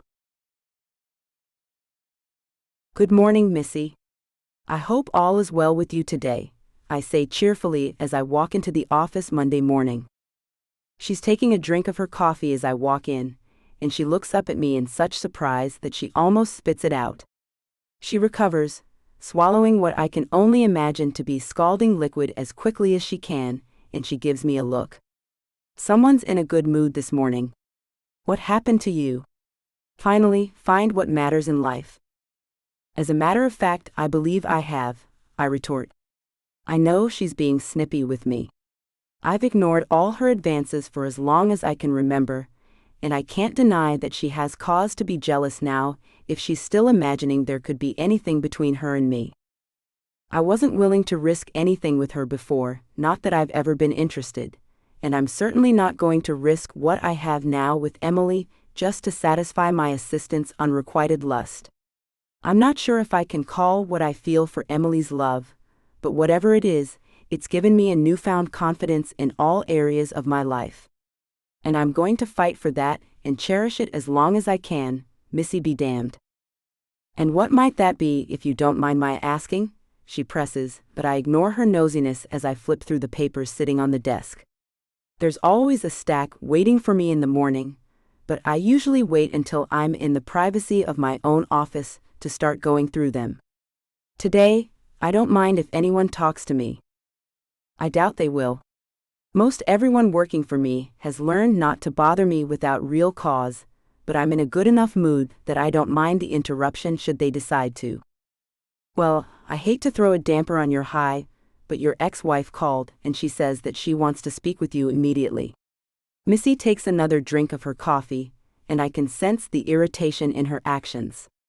It's got to be killing her not to know what I'm talking about, and I have to admit, I'm enjoying it. Did she say what it was about? I ask. I already know the answer, but I figure I may as well play dumb for Missy. Like me, she likes withholding information for as long as she can, and if there's any way she can get away with doing it, she's going to. Well, you know Cheryl. She told me that it was urgent, and for you to get a hold of her as soon as you were in. I asked if I could take a message for you, and she told me if she gave one, then you would decide if it was worth calling her back or not, so she refused. Missy raises her eyebrows as she relates all this, and I can't help but wonder if she's telling me the truth or not. I know Missy would love to keep information to herself if she could, but doing that would also cost her her job. Then again, I get the feeling that if Cheryl were to say something about suing the company to Missy, then that would have been one of the first things out of her mouth. All right, well, send over the message to my office and I'll listen to it myself before I give her a call. I'll talk to you later. I scoop up the papers and head for my office, my heart starting to beat faster in my chest. I have a new confidence that I sorely needed to deal with my ex, but I still hate the thought of having to talk to her. There's nothing I want to discuss with her, and I know no matter how the conversation goes, I'm going to be pissed when I get off the phone. But if I don't get back to her, there will be even more hell to pay, so I may as well get it done and over with. I listen to the message, and it's much like Missy said. She doesn't give me any real details to go on, only saying that I have to call her as soon as I can. I know it can't be anything too urgent, but I decided I could get it over with as soon as possible. She picks up on the first ring. I see you're getting to the office later than usual. Is there anything I should know about? The first words out of her mouth make me cringe. Like what I was doing last night. I wasn't aware that I had a curfew, I reply shortly. I mean, is there someone in your life making you linger over breakfast? She presses. What would it matter to you if there is? You ran off with someone before we were even divorced, and you still haven't made the time for your family ever since, so who cares if I find someone to love? I ask. I don't want to give her any information, but I would like to keep her guessing. Blake is my family now, and Troy too, if you would quit being an idiot about it, she snaps. I told you to come see Troy from the beginning, but you were too busy with my best friend to care about our son. I use as dry a tone as I can. I know I'm on thin ice with her, but I'm not afraid to take my chances and press my luck. She can get as pissed as she wants, but I'm not going to be the one to deal with it. I've been trying to see my son, but you aren't letting me. That's what this whole damn argument is about, she shoots back. No, you are trying to get your hands on more money. You're using him as a pawn, and you're pissed off that it's not working. Trust me, Cheryl, being married to you as long as I did taught me how you operate, I remark. You clearly know nothing about how I operate. I told you already that I'm going to be in Troy's life, and if you aren't going to cooperate, you can expect your shady business to be exposed to the world. I'm not going to stand by and let you walk all over me like you do the rest of the world, she snaps. Normally, I would go on the defensive, telling her that I'm figuring something out to get to the bottom of it. This time, however, I'm tired of her threats. When it comes to gaining sole custody of Troy, all I needed was a stable woman in Troy's life. I know that's why the judge was lenient with Cheryl last time, and I know that's why he's not going to be now. So I laugh. What the hell do you think is so funny? She asks. I can hear the anger rising in her voice, as though she wasn't already angry enough. You and your threats, Cheryl. Do you really think that by calling me up and telling me you're going to expose me for a fraud in order to get to my son is going to do anything but keep him from you all the more? You're the one who walked out on us, and now you have to live with that. Troy deserves someone stable in his life, and I don't know from one day to the next if you're even going to be in the same country as he is. I use my most condescending tone. I don't care what she has to say about it anymore. I've made up my mind and she can do her worst. I'm not scared of her threats. I expect her to blow up, cursing and yelling at me, making all kinds of threats about what she's going to do if I don't comply with her demands. I prepare for the worst and wait for the hammer to drop. But to my surprise, it never does. Instead, she starts laughing. She uses the same mechanical, dry laugh that I used against her, and now I can feel my hackles starting to rise. I have the upper hand here, and we both know it. She has nothing on her end. I don't care what she says. I'm not going to bend. Oh, Kane. You always think you're one step ahead of the rest of us, don't you? Well, I've got another thing coming for you, my friend. As much as you love to bring it up, you seem to forget that I ran off with your business partner for years. He was right by your side in the beginning, as I recall, she says, and I snap. You don't have to remind me that you're easy and he's weak, Cheryl. That's something I think of every day, I counter. She laughs once more. If you were half the man Blake is, you would have been able to keep me. And that's the reason you're also going to regret this decision. I told you that I want to see my son, and yet you continue to make my life difficult. That's your choice, I admit, but it's a bad one. I told you I wasn't going to stand for that, and I can promise you now that I will be coming down hard. She laughs once more, and I slam my hand down on my desk. She's finally provoked my fighting spirit just as she intended, but she doesn't give me the chance to respond. Before I can get another word, I'm met with a dead phone line. I swear as I angrily slap my phone onto my desk, at the exact moment Missy walks in. "Must not have gone as well as you thought?" she asks with a smirk on her face. "Leave me alone, Missy, I've got work to do," I snarl. Missy never seems to realize how close she is to getting fired with all these snarky comments. She gives me another look and turns to head out of the office. "I'll keep you posted on whether anything else comes from her today. From the looks of things, you're going to be hearing more from her," she says as she leaves. She doesn't look at me or turn around, so I glare at the back of her head as she walks out of the room. I sigh when I'm finally alone with my thoughts. I'd felt on top of the world just an hour ago. Now, I feel like everything is crumbling around me once again. And there's nothing I can do about it. Then another thought comes to mind. I don't have to feel this way anymore. I can take control of my life. I have Emily by my side now, even if things are a bit tenuous between us at the moment, but she's not going anywhere. I don't care what Cheryl thinks is going to happen. Let her set her court date. I'm going to stand up to her once and for all. And I'm going to win.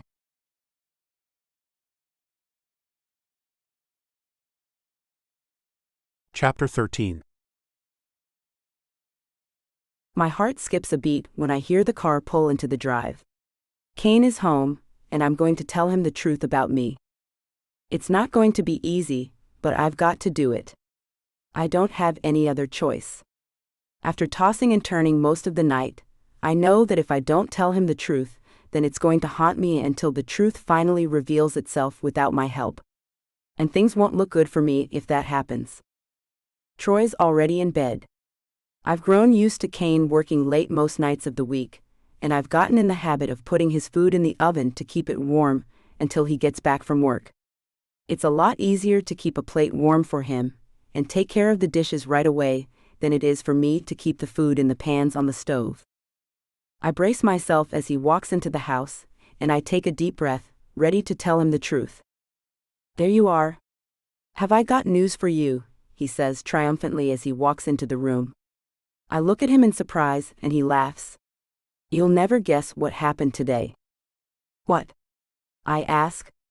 He seems happy enough, so I know that it can't have anything to do with me. I stood up to Cheryl for the first time in ages. I told her I didn't care what she did about Troy. I'm going to win. She ended up calling me back later this afternoon and told me she's got a court date set up to discuss it further, which I know means we're going to argue about who gets him, but thanks to you, I've got no doubt who's going to win. He beams at me, and I put my hand over my racing heart. "Thanks to me?" I ask incredulously. After our talk last night, I felt so energized this morning. With you in my life, having the support you showed me last night, I was able to stand up to her in a way I never could bring myself to before. You have no idea how good it feels, seriously. Kane walks over to me and picks me up in a brief bear hug, giving me a squeeze before setting me down and taking a seat at the table. "I'm glad I could help," I say quietly. He had just taken his first bite of his dinner, but he grunts and shakes his head, holding up his finger. "Actually, there's one more thing you can do for me," he says after he swallows hard. He gets up and walks over to me again, taking my hands in his and looking down into my face. "It would really mean a lot to me if you would be there in the courtroom when I have to go. I want the judge to see for himself that Troy now has someone stable in his life, and that I can manage this without the help of that woman." My heart skips a beat once more. I don't want to be in a courtroom, but at the same time, no one has ever told me anything like this before. No one has believed in me like this before. This is one of the reasons why I can't get this man out of my head. He makes me feel so special, like I'm the only one he needs to turn to. Like he truly believes in me. For the first time in my life, I can be a hero, and I can't let this opportunity pass without doing something about it. "I'll be there," I say with determination in my voice. It's as much for me as it is for him, and I'm going to stay true to my word. He doesn't say anything, but instead leans forward and presses his lips firmly to mine, moving his fingers from my hands down to encircle my waist. In an instant I enclose his on my hips, but he's kissing me with a greater passion now, and I'm kissing him back. I let out a slight moan, feeling the arousal rushing through my body. I can already feel that I need him. I've been dreaming about this since the first time we were together, and I need him again now. Shortly after, he helps me slide off the counter, and I smile as I clear my throat and put my own clothing back in order. "Emily," he said as his fingertips brush my cheek gently. "You know I appreciate all you've done for me and my son." Kane speaks in a low tone and I smile once more. A voice in the back of my mind screams at me to tell him the truth, to break free of this lie and let him know the true me. But I can't bring myself to do it. "You've done an awful lot for me as well," I say quietly. I don't want to go into the details of it all, and I fear that if he pressed it, the truth would spill out. He puts his hand under my chin and forces me to look into his startlingly blue eyes, and for a moment, I feel he can see into my very soul. "Emily, you don't understand how much you've done for us both. I can't tell you how much it means to me knowing that you're here in my home," he says. I smile but drop my gaze, feeling a wave of guilt wash over me. "I'm going to go put on something clean and I'll be right back," I reply. "You know it makes me happy to do it." He smiles warmly and walks back to the table, and I hurry to the bottom of the staircase, my emotions swirling through my mind faster than I can keep track. "Come on, Mercedes, you've got to tell him the truth. The longer you draw this out, the harder it's going to be when the time comes." I shove the thoughts out of my head as I walk up the stairs with my body still glowing with heat. I feel so torn, and I don't want to make a decision. I want to be able to fall in love with him, and not have any complications between us. But the man I'm falling in love with is a billionaire, an important man with an important company, and I'm not anyone special. To make matters worse, I'm on the run. I might be a murder suspect. Regardless of what I am, I know that this can't work between us. I've got to make a decision, and soon. Maybe after the court date.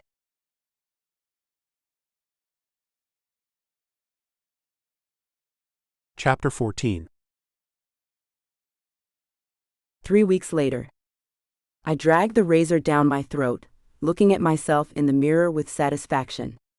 Down the hall, Emily is helping Troy get ready to go to his grandmother's, my mother's house for the day, and Emily and I are going to court. I dread seeing Cheryl, but I am looking forward to seeing the look on her face when I win. There's no doubt in my mind whose side the judge is going to choose. With all the evidence stacked up against the woman in her treatment of, or rather neglect of, our son, plus the fact that Emily is now a stable presence in our life, I know it's going to be a no-brainer. I'm not worrying at all about the outcome of the day. I have to say that overall, I'm looking forward to it. I can't wait to be done with all of this and get on with our lives. Daddy, how do I look?" Troy asks as he comes running into my bathroom. He's dressed in his clothes, but a bit nicer than what he would be wearing if he were staying home for the day. I don't ever let him go to my mother's house without putting on something nice. I've been raised better than that, and I'm going to raise my son better than that. "Are you sure he needs to be so dressed up if he's going to be playing all day?" Emily asks as she walks into the room after him. I'm not wearing a shirt, and I notice her eyes trail from my belt all the way up to my face. I smile with satisfaction, and I notice a slight blush in her cheeks as she looks away. My mother is one of the more refined people you'll ever meet. If she could imagine a child wearing it in Walmart, then she doesn't want to see my son in it, I explain. I can see that she's not convinced, but she's not going to argue with me. "All right, but I can't imagine that it's going to stay very clean if he's playing in it all day, and I can't guarantee that I'll be able to get any stains out." "I'm not a dry cleaner, I'm a nanny," she says. Troy runs out of the room, screaming about how he's going to be spending the day with his grandmother, and I take the opportunity to hold her for a moment. Though our relationship has become very physical, we're both careful to keep it away from Troy. I don't want him to be confused. Though things are going great for us right now, no one knows what the future holds, and the fact of the matter is I know this girl is my son's nanny first and foremost. I'm not going to do anything that's going to jeopardize her relationship with Troy. I think you look beautiful, quite honestly, I say as I hold her in my arms. At first, she was uncomfortable when I would do and say such things, though it was clear that she wanted it. I know she's careful about Troy, and she doesn't want to be the one to explain to him what's really going on. But now she settles into my arms as though she was meant to be there. She doesn't want to leave when I let go, and I wish we were able to go public with our relationship. Thank you. I can't say that I'm too eager to get down there, but I want to at least look like I know what I'm doing once we're there, she says. I laugh and give her a light squeeze. Don't worry, you won't have to do anything but confirm that what I say is true. If the judge asks you what you've been doing here, just tell him that you're the one who's been taking care of Troy for the past month and a half. Make sure he knows there's been no sign of Cheryl, and that's it. No one is going to ask you to do anything that you don't want to do. I want to keep her as calm as possible. The last thing I want is for her to get cold feet at the last second and back out on me. Emily sighs in my arms, and I give her another light squeeze before letting go. You know you can tell me anything, right? I'm just nervous about meeting your ex-wife. I mean, I know no one knows what we've been doing, but I worry that if it were to get out, it would ruin you. You know? She looks up at me, and I wave off her concern. There's no scandal in sleeping with someone, unless you turn it into one. Don't worry, we're fine. Besides, if that comes up, they would only go after me, not you. I would never do anything that would put you in a bad spot, I reassure her as best I can. She forces a weak smile, though I can see that she's still not convinced. All right, I'm going to finish getting ready. We've got to get down there early, and we still have to drop Troy off with my mother. I smile as I turn her around, and she walks out of the room to find Troy. I then turn my attention back to the bathroom, taking my place in front of the mirror again with a sigh. I know she's right. It's going to be tough having to face Cheryl, and I can't imagine my ex is going to be thrilled about me showing up with another woman. I haven't spoken to her much in the past few weeks, and I know she suspects something, though she's not sure what's going on. I like to keep her in the dark. She doesn't need to know the details of my personal life. I just hope she doesn't accuse Emily and I of sleeping together in the court. Truth or no, that does seem like something she would do. I don't want Emily to lose her nerve and say something that she shouldn't. Slow down there, Kane.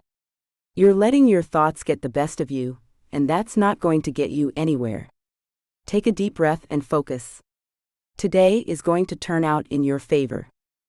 I relax, thinking it through. I should be focusing on the court, but my mind is still on Emily. I can't take my eyes off her, no matter what she's wearing. She looks like a goddess to me every time she walks into a room. We have been sleeping together for the past few weeks, and I don't want it to end. I have to admit my feelings for her are growing stronger every day, and I want nothing more than to move forward with our relationship.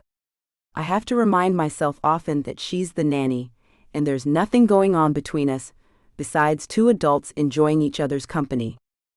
I shake my head, forcing my thoughts back to the present. I've got to focus on today, and what we're going to do with Troy.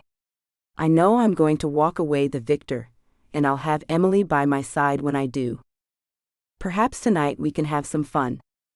I smile to myself as I whip out my tie and wrap it around my neck.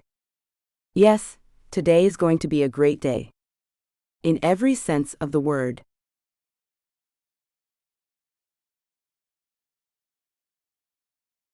Chapter 15. Just give me a second. I need to catch my breath, I gasp as I try to tie Troy's shoes. He looks at me like I'm crazy, and I force a smile.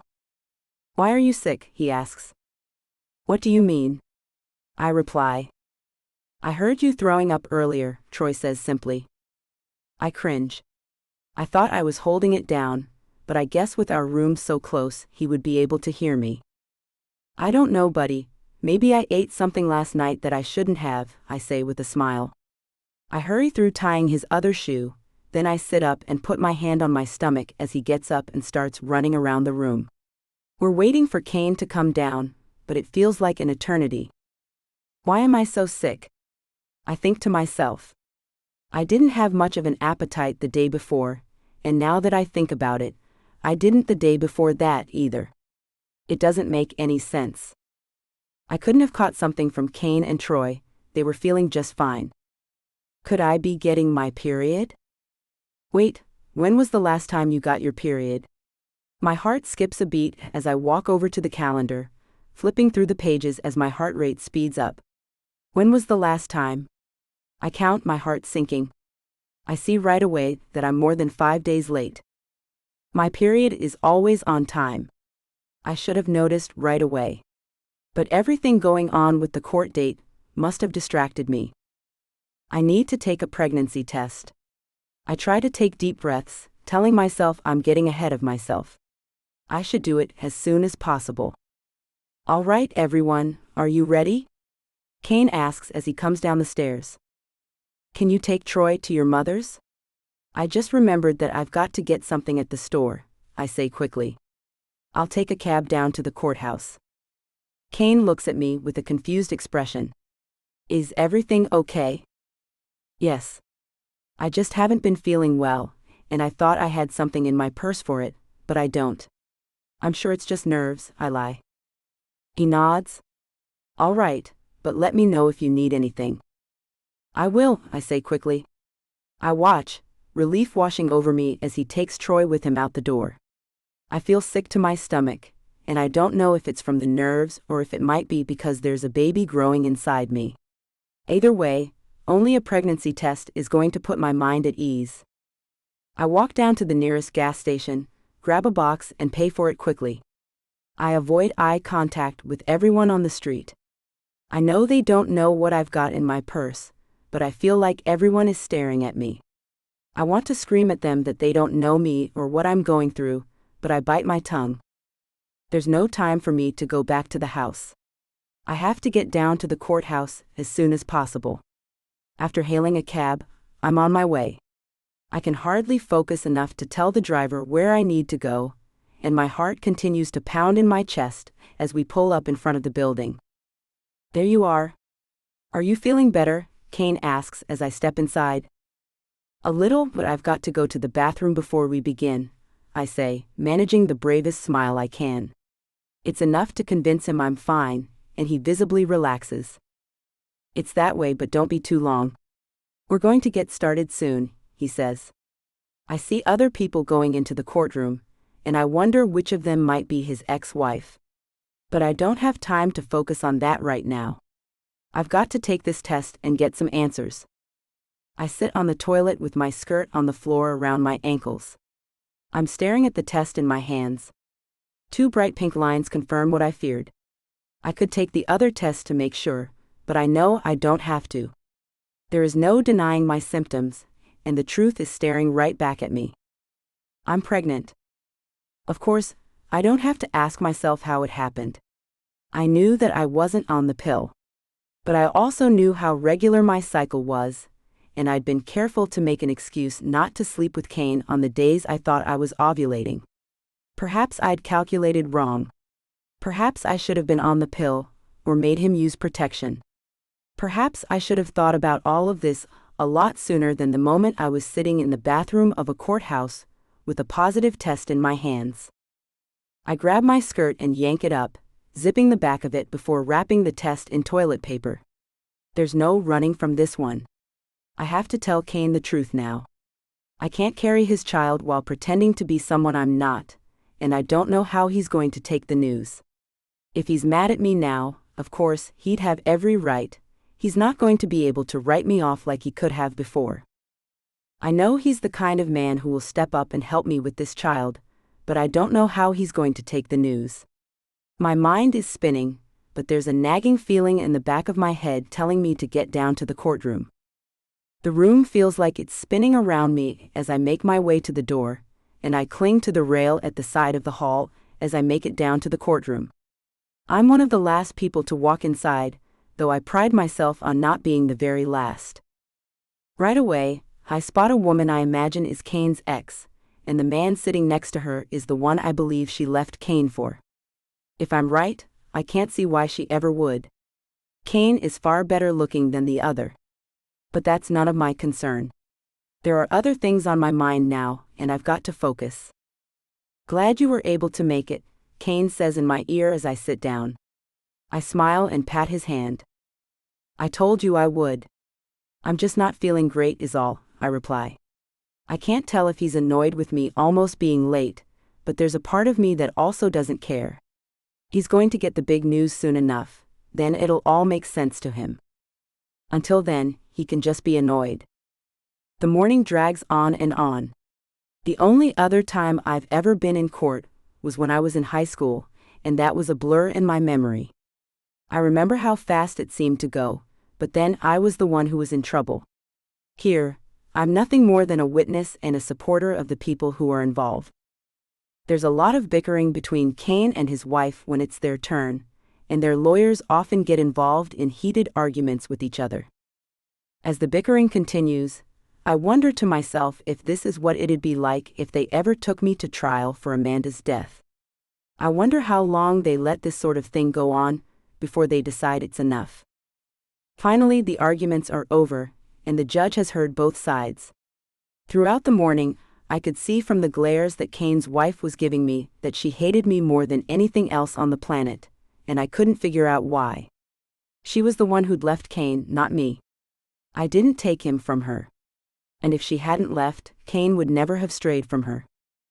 As far as I'm concerned, Kane never would have even met me if it hadn't been for her actions. It's her fault, not mine.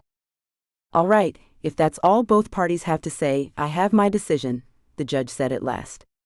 Both Kane and his wife agree there's nothing else to add, and the judge picks up his gavel.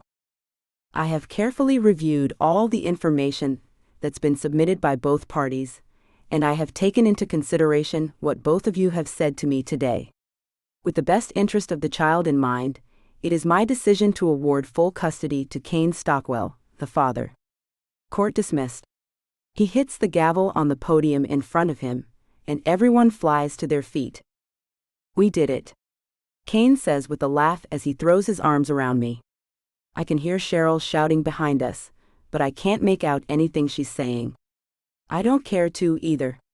I knew she wasn't going to be happy with the outcome, and I didn't want to hear what she had to say about it. I laugh as I throw my arms around Kane too. For that moment, at least, we're both perfectly happy.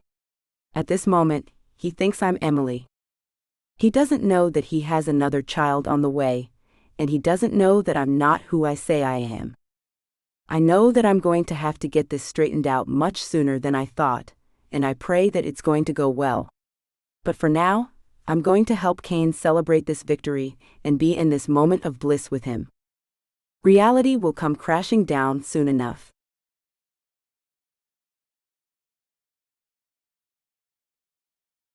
Chapter 16.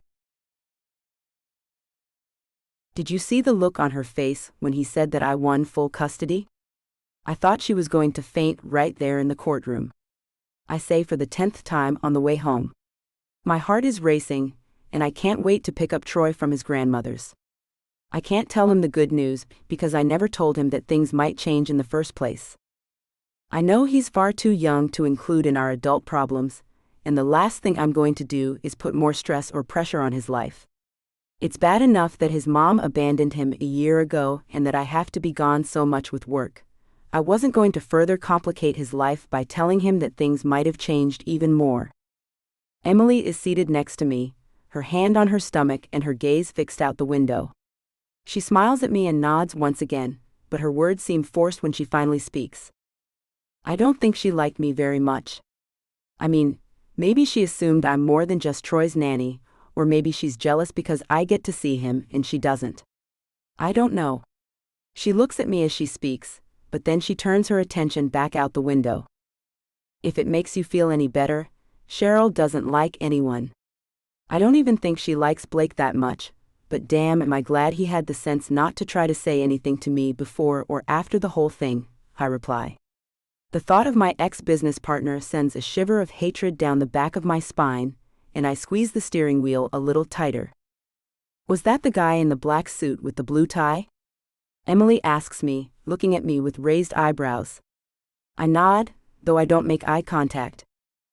I've known him since I was in school. We grew up together. Became men together.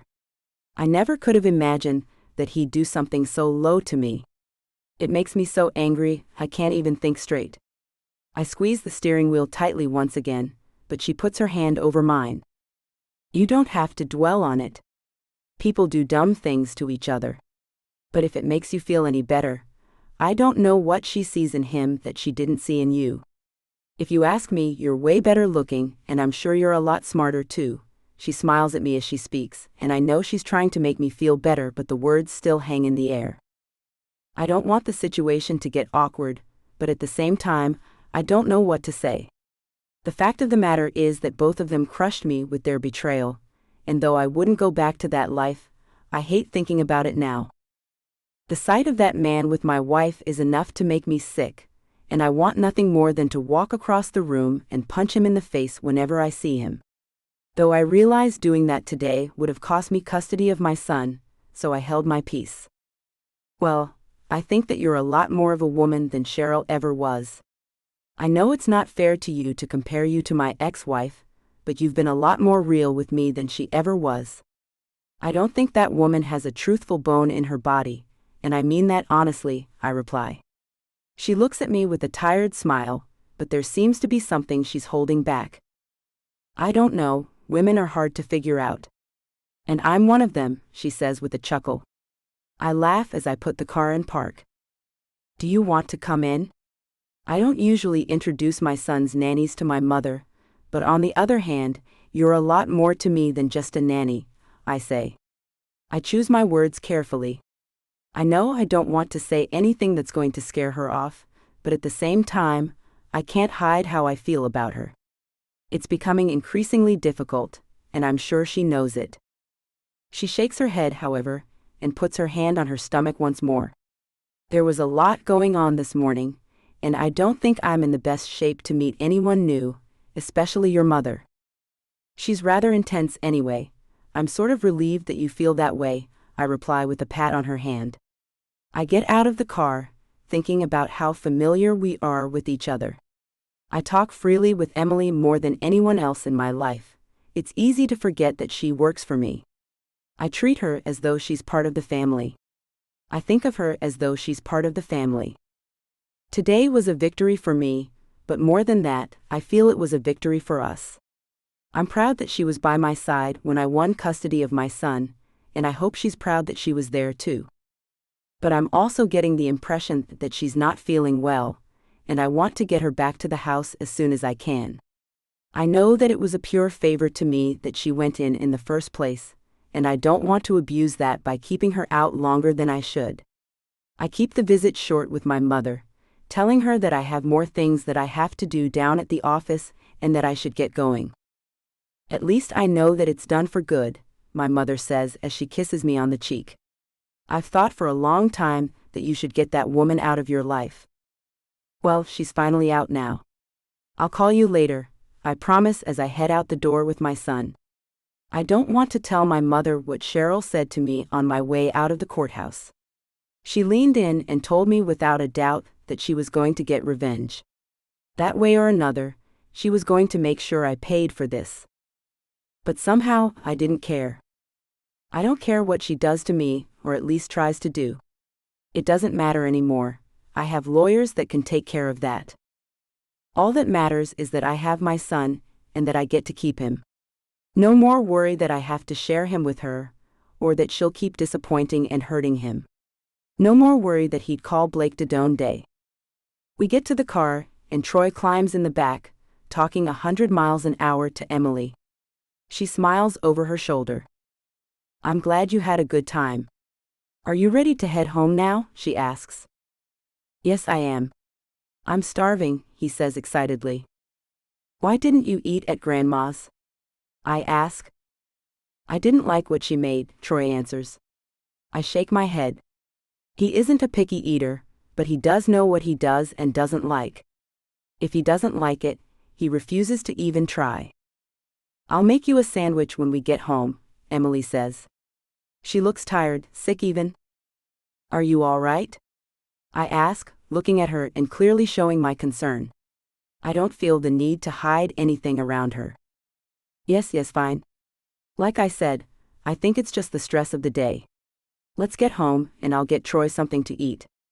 Then I can take it easy for the afternoon, she replies, brushing off my concern. I look at her a moment longer, but she refuses to make eye contact with me, turning her head to look out the window again. I sigh as I put the car in gear, and we pull away from the curb. I don't want to worry about her, but I can sense that there's something wrong. I can't force her to do anything, but I wish she would tell me if she was sick or needed to go to the doctor. Relax, Kane. You aren't her dad and you aren't her boyfriend. She's an adult, and if she says she just needs to take it easy, then leave it at that. Don't push her to do something that she doesn't want to do. That's not your place. I relax, keeping my eyes on the road in front of me. Today was a great day, and I'm thrilled with my victory. Despite her support today, I have to remember that Emily is Troy's nanny first and foremost. Whether I like it or not, at the end of the day, that's all she is in this family. She's the nanny, not my girlfriend.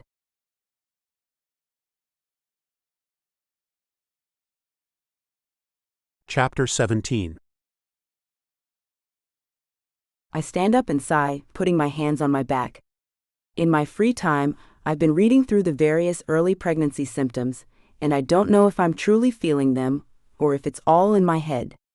Either way, the past few days have been rough. I can barely get through the day without wanting to fall asleep sitting in a chair, and chasing Troy around has been a nightmare. I managed to sneak in a doctor's appointment while Kane was home with Troy, telling him that I thought I would take some time for myself for a change. Though I could see in his face that he thought it was strange that I wanted to get out alone, he didn't question me. The doctor confirmed what I already knew: I'm pregnant. She also told me what to expect, and what I had to do to take care of myself and my baby. I was elated to know that I could continue, at least for a while, to live the lie I'd been living. 2 more weeks had passed since the court date, and Kane still didn't know that he had another child on the way. We'd been intimate a few more times. I felt much better at night than I did during the day, and I managed to be completely natural with him. I didn't think he would suspect anything, at least not at first. Of course, I knew I'd begin to show eventually, and then I would really be in trouble. Can you bring me some juice? Troy calls from the living room. I sigh. Everything I do feels like a monumental task, but I can't tell him no. If there's anyone who's going to notice that I've been acting differently, it's Troy. That boy notices everything, and he knows me better than anyone else on the planet, and he's not afraid to tell his dad what's on his mind. I'll be right there. I call out in reply. I finish straightening the cushions on the couch, and then I head for the kitchen. Come on, Mercedes, you can do this. Just get the juice and sit down for a little while. You'll get your second wind, I whisper to myself as I grab the juice out of the fridge. The doorbell rings. There's someone here. Troy calls out. I'll get it in a second. I reply. They're policemen, he shouts from the living room. I almost drop the cup of juice and my heart freezes. How is it possible? Did they find me? I've been so wrapped up in thoughts of the pregnancy that I haven't watched the news in a while.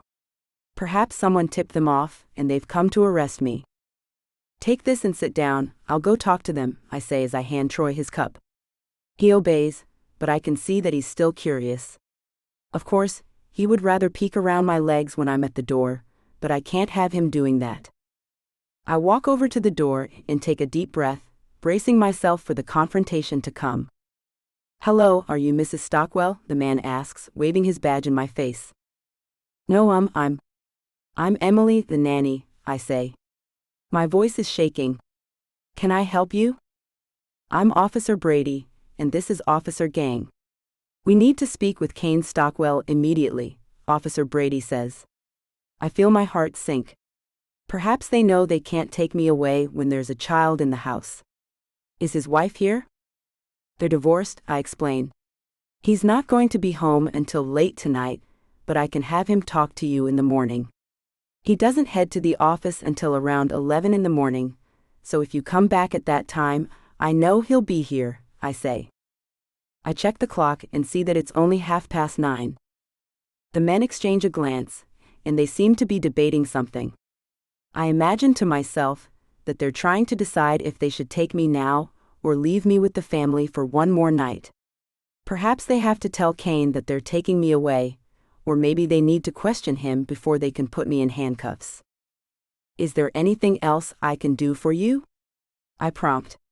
I don't know what else to say, and I flash a nervous smile when they turn their attention back to me.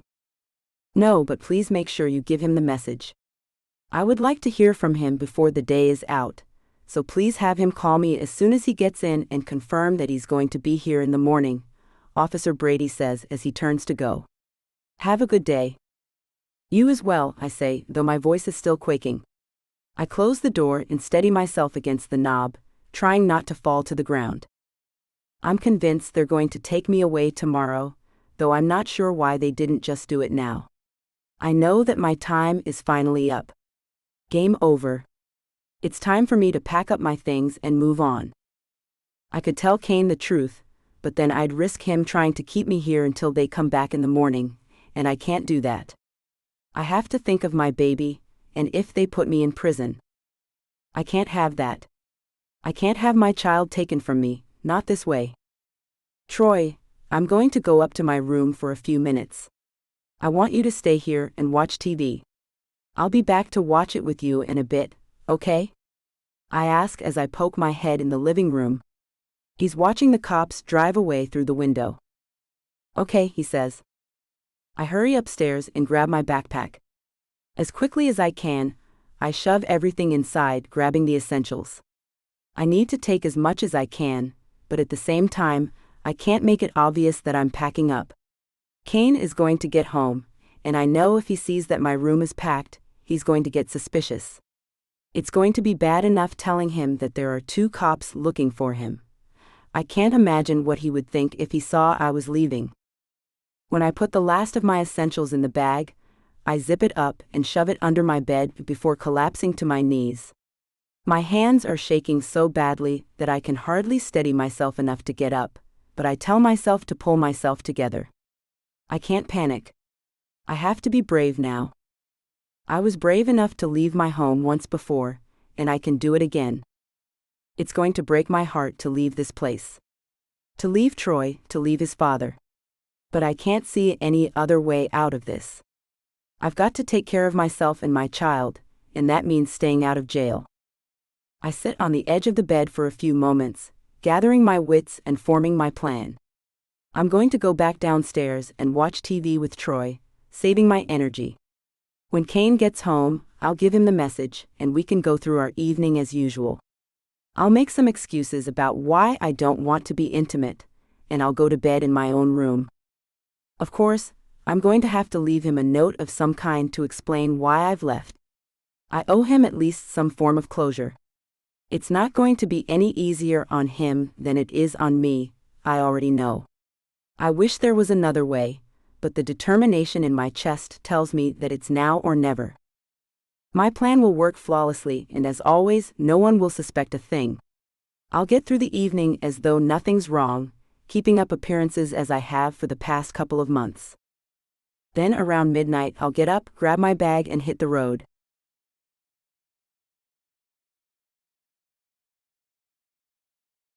Chapter 18. I slam my hand down on my alarm clock, then drag the back of my other hand across my eyes. I wish Emily was in bed with me, but she told me she wasn't feeling well again and wanted to sleep in her own bed last night. I know there's something going on with her, but I just can't quite place it. I wish I knew what it was. I hate thinking that there's something wrong with her, and that she's not telling me.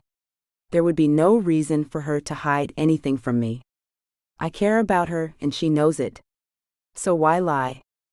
The events of the day before come rushing back to me, and I remember why I don't want to get out of bed. I have to meet with those cops today. It's not going to be a big deal. At least, it shouldn't be a big deal. I know there's going to be a lot of questions, and they're going to wonder why I haven't made any changes sooner, but I doubt anything too nasty is going to come of it. I have to hand it to her. I thought when Cheryl told me that she was going to come down hard, she was just talking. I didn't think she was going to actually go through with a lawsuit. But here we are. I'll be squaring off with her once again, trying to get the story straight for the judge and jury, and bickering like a couple of kids. I know it's not going to be pleasant. Anytime Cheryl gets involved, it's unpleasant. But once again, I'm confident I'm going to come out on top. After all, while it did fall under the realm of false advertising, I haven't done anything explicitly wrong. I might not have made all of my clients millionaires, but at the same time, I didn't leave anyone without money either. Everyone knows investing comes with some sort of risk, and even with the best algorithm on your side, there's still a chance you aren't going to get the payoff. I know it has more to do with the economy than anything else, and anyone who has used my company has been made aware that the economy will be the largest factor in how well they do. I can't go around making promises I can't keep, but at the same time, they have to understand that I have no control over how business does out there in the real world.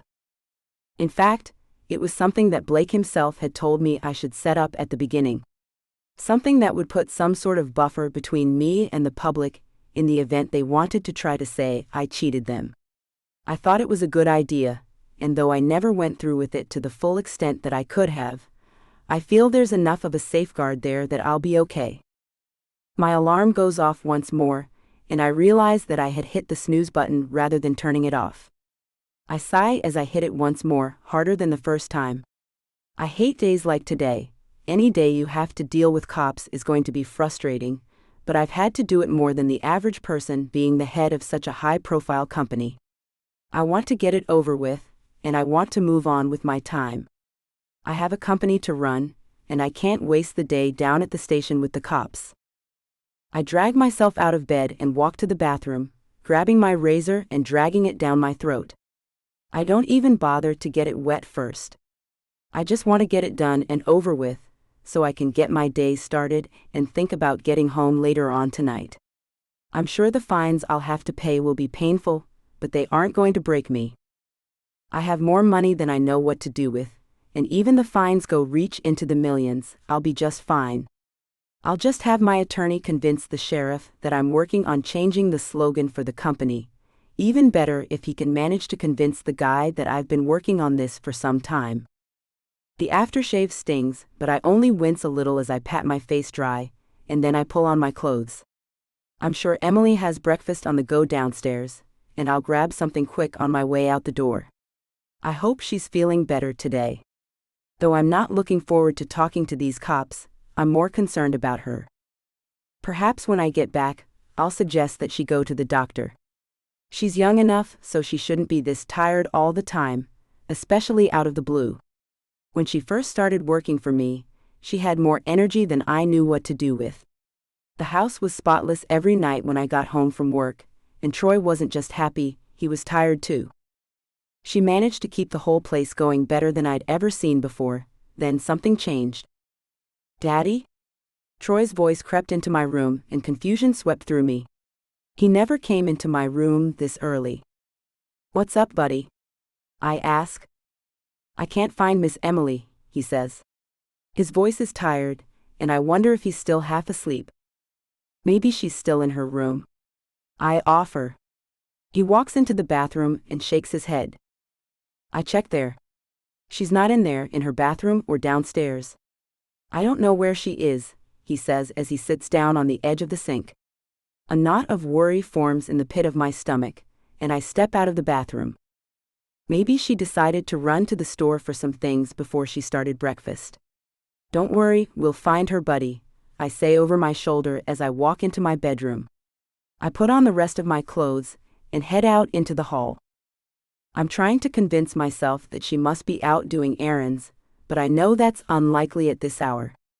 It's too early for many of the stores around the place to be open, and I doubt she would have gone far. She's always insisted on walking everywhere. But then where could she be? "Emily? Emily?" I call out a couple of times. I'm careful not to get upset. The last thing I want to do is scare Troy. He's following me slowly from room to room, but I can see in his eyes he's worried. He doesn't know what's going on any more than I do, but to him, he's unable to find the woman who has practically become his mother over the past few months. I've got to find her. I head downstairs, skipping steps as I do. The kitchen is cold. There's no sign she was in there, until I see the note on the counter. With my heart sinking, I walk over and pick it up, skimming the scrawled lines. Kane, thank you so much for the opportunity you have given me, but I have to confess I'm not who you think I am. My name isn't actually Emily, it's Mercedes Gravage. I had to give you a false name, because I've been on the run from the police. If you've watched the news at all, that college student who overdosed back in San Diego was a friend of mine. I believe I'm going to be charged with something relating to her death, maybe even murder, and I can't face that. The detectives that came to the house today, I don't know how they found me, but they must have somehow. I can't go to jail. I can't stand trial. I know that this isn't a way to live a life, but I have no other choice. I have to think of myself in all this, and now the time has come for me to tell you the absolute truth. I have to think about someone else now too. It's not just me anymore, Kane. I found out a few weeks ago, and I'm sorry that I didn't tell you, but I just couldn't find a way. I'm on the road again and out of your hair, but please know that I'll always remember you and all that you've done for me. Sincerely, Mercedes Gravage. My head spins as I set down the note. I need time to process this, but I can't think straight. I can't believe she just left, but at the same time, I can't even process what she wrote in the note. How could she have lied about who she is? How could she be pregnant and not tell me? And what was this about her being charged with murder? The last I heard, that case had been resolved weeks ago, ruled to be an accidental overdose. I don't know what she thinks, but I'm beginning to piece together the fact that the cops coming to the house must have scared her away. She's on the run from nothing, and now she's got a baby to worry about too. I can't just leave her out there to fend for herself. I have to find her. I have to bring her home, and I have to tell her how I really feel about her. There's no other choice. I just have to.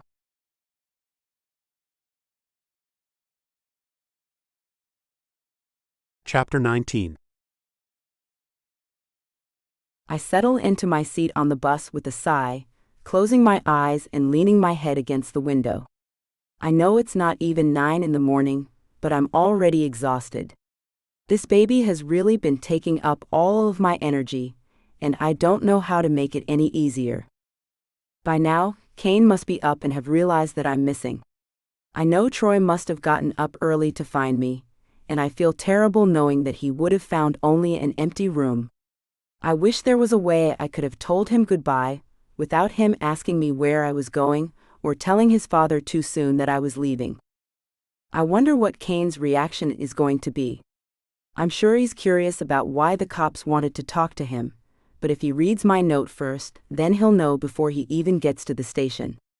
Perhaps if he's been following the case, or knows anything about it, I've alleviated any guilt he might feel about turning me in. What am I even thinking? I know he wouldn't turn me in, even if it meant he was doing the world a favor. At least, that's what I tell myself. I have no clue how he's going to take it when he finds out I'm not Emily. I guess I'll never know, but I have to admit I'm glad I didn't have to tell him in person. Is there someone sitting here, miss? An elderly gentleman motions to the seat next to me, bringing me back out of my thoughts and to the present moment. I shake my head and smile, before turning my attention quickly back out the window. Feel free, I mutter as he settles in beside me. Where are you headed? He asks. Anywhere but here, I reply shortly. I don't want to strike up a conversation with him. The less anyone knows about me, the better. Come now, you can't mean that. Why would someone as pretty as you want to get out of here so badly? This is the city where dreams come true, he says as he motions with his arm. I shoot him a look. You know, things don't always work out that way for people. I'm sure this might be a great place for some, but for me it's been nothing but torture, I snap. He gives me a look that tells me he's not sure how to respond, and then he turns his attention to the back of the seat in front of us. I feel a surge of guilt rush through me, and though I try to keep myself from saying anything else, I can't help it. I'm sorry I snapped at you. It's just been a long week. I just lost my job, and I'm not sure what I'm going to do now. I need to find a place to live and another job as soon as possible, and I'm not sure how I'm going to do that with all the stress that's weighing me down, you know? I say quietly. He turns back to me, this time with more compassion in his eyes. I'm sorry to hear that. Well, you look young, and that means you have time to bounce back out of anything you've gotten yourself into. Don't worry, you're going to be fine, he says. He reaches over and pats my hand, and I give him a much warmer look than before. You're right. It's just a lot for me to deal with right now, I say. We sit in silence as the bus pulls out of the station and onto the road, but after a few moments, he clears his throat. You know, I might have something for you. Here, take this. He digs around in the pocket of his coat for a moment, then pulls out a card and hands it to me. I happen to know someone who's looking to hire a few waitresses. If you tell him that I sent you, I know you'll get the job. A waitress? I ask as I take the card. I don't mean anything by it, but he's quick to explain. I know it's not the most glamorous job in the world, but I don't think you need to be worried about glamour right now. It sounds to me like you'll be better off with any job you can get. He looks at me with expectation in his eyes, and I quickly nod. Of course, I didn't mean it that way. I just never thought about a job like that before. You see, I was in college, and when I dropped out, I sort of thought I was doomed to the sorts of jobs that wouldn't really make my mother proud, if you know what I mean. I give him another look, once more trying to keep him as far away from the truth of who I really am as possible. He gives me another compassionate look, and then he touches my hand once more. I get the impression this man really cares about me, in spite of the fact we just met, and I'm not sure how to respond. I can't possibly thank him enough for what he just gave me, but he seems like he's just being nice. My dear, you are far too beautiful to get caught up in that kind of life. I want you to take that card and go straight to the address that's printed at the top. Do it as soon as we arrive at the station, and you'll find you've got a job by the end of the night. And what's more, he reaches into his pocket again. I want you to take this and get yourself a hotel for a few days. Oh no, I couldn't possibly, I say. I don't want to take his money. I only took a portion of what I was paid to work for Kane, and I know it's not going to be enough, but I would still feel terrible taking this man's money. Now I insist. I'm not going to meet a young woman on a bus and hear a story like this, just to leave her without a hand in the world. Here, when you think that you have no one out there, just remember that someone does care about you. He hands me some money, and my eyes fill with tears. You have no idea how much this means to me, I say softly. Don't mention it. I'm glad I can help you, he says with a smile. Just make sure that it's worth my while. I'm going to, I promise, I assure him. He smiles warmly, and our conversation is drawn to a close, but I sit with my head spinning. I can't believe the kindness of this stranger, and though I do feel bad about taking his money, it does give me the motivation to keep going. Somehow, the sting that I feel from losing Kane feels a little less intense, and I know that I'm going to manage. I might not manage well, and I'm going to have to fight through this heartbreak, but I'm going to make it work somehow. I hate that I had to leave them behind, and I hate that I fell in love with Kane in the first place. I hate that I fell in love with his son, and that this entire thing is my fault. But with the money I now have in my pocket and the assurance that I'm going to find a job, I can't help but feel a surge of hope run through me, and I know that I'm going to be okay. I turn my attention out the window again, placing my hand on my stomach and thinking about the baby. I don't know what the future holds for me or my unborn child, but I know that I'm going to protect this life with all that I have in me. I'm not going to let any harm befall my child, even if I have to move again and again. It's not going to be easy, but then I don't expect it to be. As long as I've got my head on straight, I know that I can handle anything that comes my way.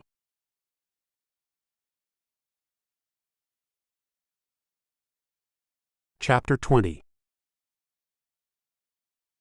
3 weeks later. I look in the rearview mirror, pressing the speed limit. I got the call 20 minutes ago that they had found Emily, that is, Mercedes. Mercedes, as I was going to have to get used to calling her, had been taken down to the station just over in the next town, surprisingly close to Chicago, I thought. I had the entire police force out looking for Mercedes as soon as I got her note, but I had to admit, I had little hope of ever seeing her again. I had no idea she would stay so close to where I was, and I hadn't even thought to start with the local area. I had assumed she was going to get as far away as possible as quickly as possible, and even though she hadn't even taken all the money that I owed her, I felt she was going to find some way to get out of there. Part of me wondered if she would head for the Canadian border and try to get out of the country altogether. If she's carrying my child and thinks she's going to be tried for murder, I wouldn't put anything past what she might do to feel safe again. While there's a part of me that's annoyed with her for not telling me about all this sooner, I can't say that I blame her. She's so young, and considering what I was able to find about her past, I can see why she would assume the worst. Of course, she'd know that I have the finest lawyers in the state, but that doesn't mean she would be comfortable coming to me about it. Either way, I had to talk to her. I had left Troy with my mother, and I was on my way down to the next town, eager to get to the police station as soon as possible. There's no doubt in my mind that she's scared out of her wits, and I'm determined to get her calmed down as soon as possible. I just have to get to her. Since when did this drive get so long? I walk through the doors of the police station, taking long strides. I'm here for my girlfriend, I say to the woman sitting behind the counter. She stops and looks at me for a second, then quickly types something into the computer and speaks into the radio that's fastened to her shirt. Right this way, she says as she rises from her seat. I follow her through a narrow hall and down another, before stopping outside a door. She hits a buzzer, and within seconds I push my way through. Mercedes is seated in the chair, a cup of coffee in front of her. She's free to move about the room, and she's the only one in there, but I can see she's terrified when the door opens. "Kane," she shouts as she runs over to me. She throws her arms around my neck, and I scoop her up, holding her close. "Why didn't you tell me?" I breathe into her neck. "I couldn't. I was too scared of what you would say. I didn't plan on staying with you for very long in the beginning, but then I fell in love with Troy, and with you." She adds on the second part after a brief hesitation, and I set her down. "Emily? Mercedes. You can come to me with anything. I've been searching all over for you, and I can assure you that nothing bad is going to happen. They aren't going to charge you with anything in connection to that case. It's been closed and done with for weeks now. And even if they were, I know that you didn't do anything, and I would never let anyone harm a hair on your head." I put my hand on the side of her face, and she puts her hands over mine. "But then, when I found out I was pregnant, I didn't know how I was going to tell you the truth. I felt caught up in the web of lies, and the longer it went on, the harder it got to tell you. I wanted to tell you the truth so many times, but there wasn't anything I could do. I didn't feel like I could say anything without something terrible happening," she sobs. I wrap my arms around her and hold her close. "I know, and I'm not angry with you. I can understand why you did what you did, and I'm not going to let anyone hurt you. This baby is going to be just fine. I'm going to take care of both of you. I love you, Mercedes," I speak into the top of her head as she holds me, and she now looks up at me, her face stained with the tears that are running down her cheeks. "Do you mean it?" she sobs. "Of course I do. I don't know what you did to me or Troy, but when you walked into our lives, things changed. You had that boy happier than I've seen him in months, and he's been crushed since you left. I knew that I had to find you, if not for me, then at least for him." I push her back to arm's length and look her in the eyes. "But then something else happened. The longer you were gone, the more I realized that I couldn't live without you. I know that we've only known each other for a short time, but those were the happiest weeks of my life, and I know without a doubt that you're the one for me." I smile, and she takes a deep breath. I can see that 100 thoughts are running through her mind, and she's trying to form the right words. "What are we going to do now?" she asks at last. "I'm going to take you home. If you'll come with me, that is. Listen, Mercedes, I want to have a life with you. I don't want you to feel like you ever have to run from anything ever again. I want you to know that no matter what, I'm going to be by your side. I want to raise this baby with you. I love you more than life itself," I say quickly. "I love you too, Kane," she says, the words coming out of her mouth with slow deliberation. Before she has the chance to say anything else, I pull her close, pressing my lips to hers. I taste the saltiness of her tears, but I don't care. This is the love of my life, and I am going to protect her no matter what happens. I'm going to marry this woman, and we are going to be the family that both of us have always wanted. Our kiss deepens, and I wrap her in my arms as tightly as I can. I can't get enough of her, but I have to know her answer. "Come home with me, baby. Come home to me and Troy. We are a family, and I can't wait for our family to get bigger. Will you give us that chance?" I ask when I finally pull away. She stands quietly for a moment, then looks up at me with a tear-stained smile. "Let's go home," she says. I press my lips to hers once more, and we share another passionate kiss. I'm taking her home. The love of my life, the mother of my second child, and the one I've been searching for.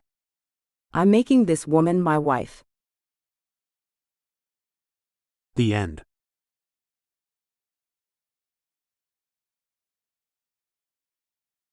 We hope you enjoyed On the Run by Michelle Love.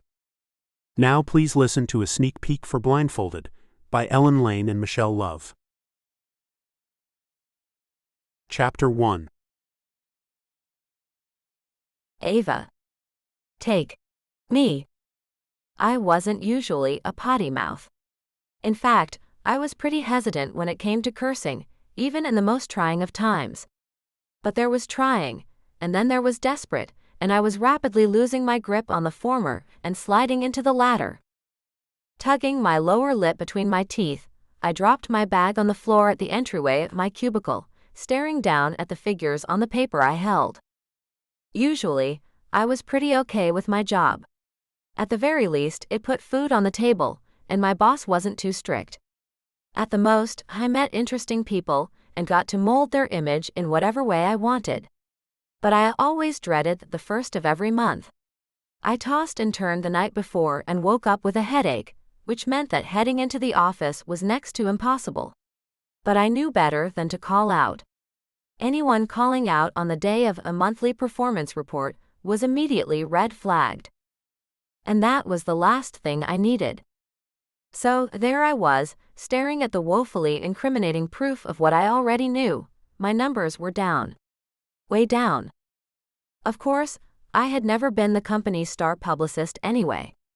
I was far more content to take the more uniquely interesting clients and make them more palatable to the masses. Transforming introverts into trendsetters was my thing, and I happened to think I was pretty darn good at it.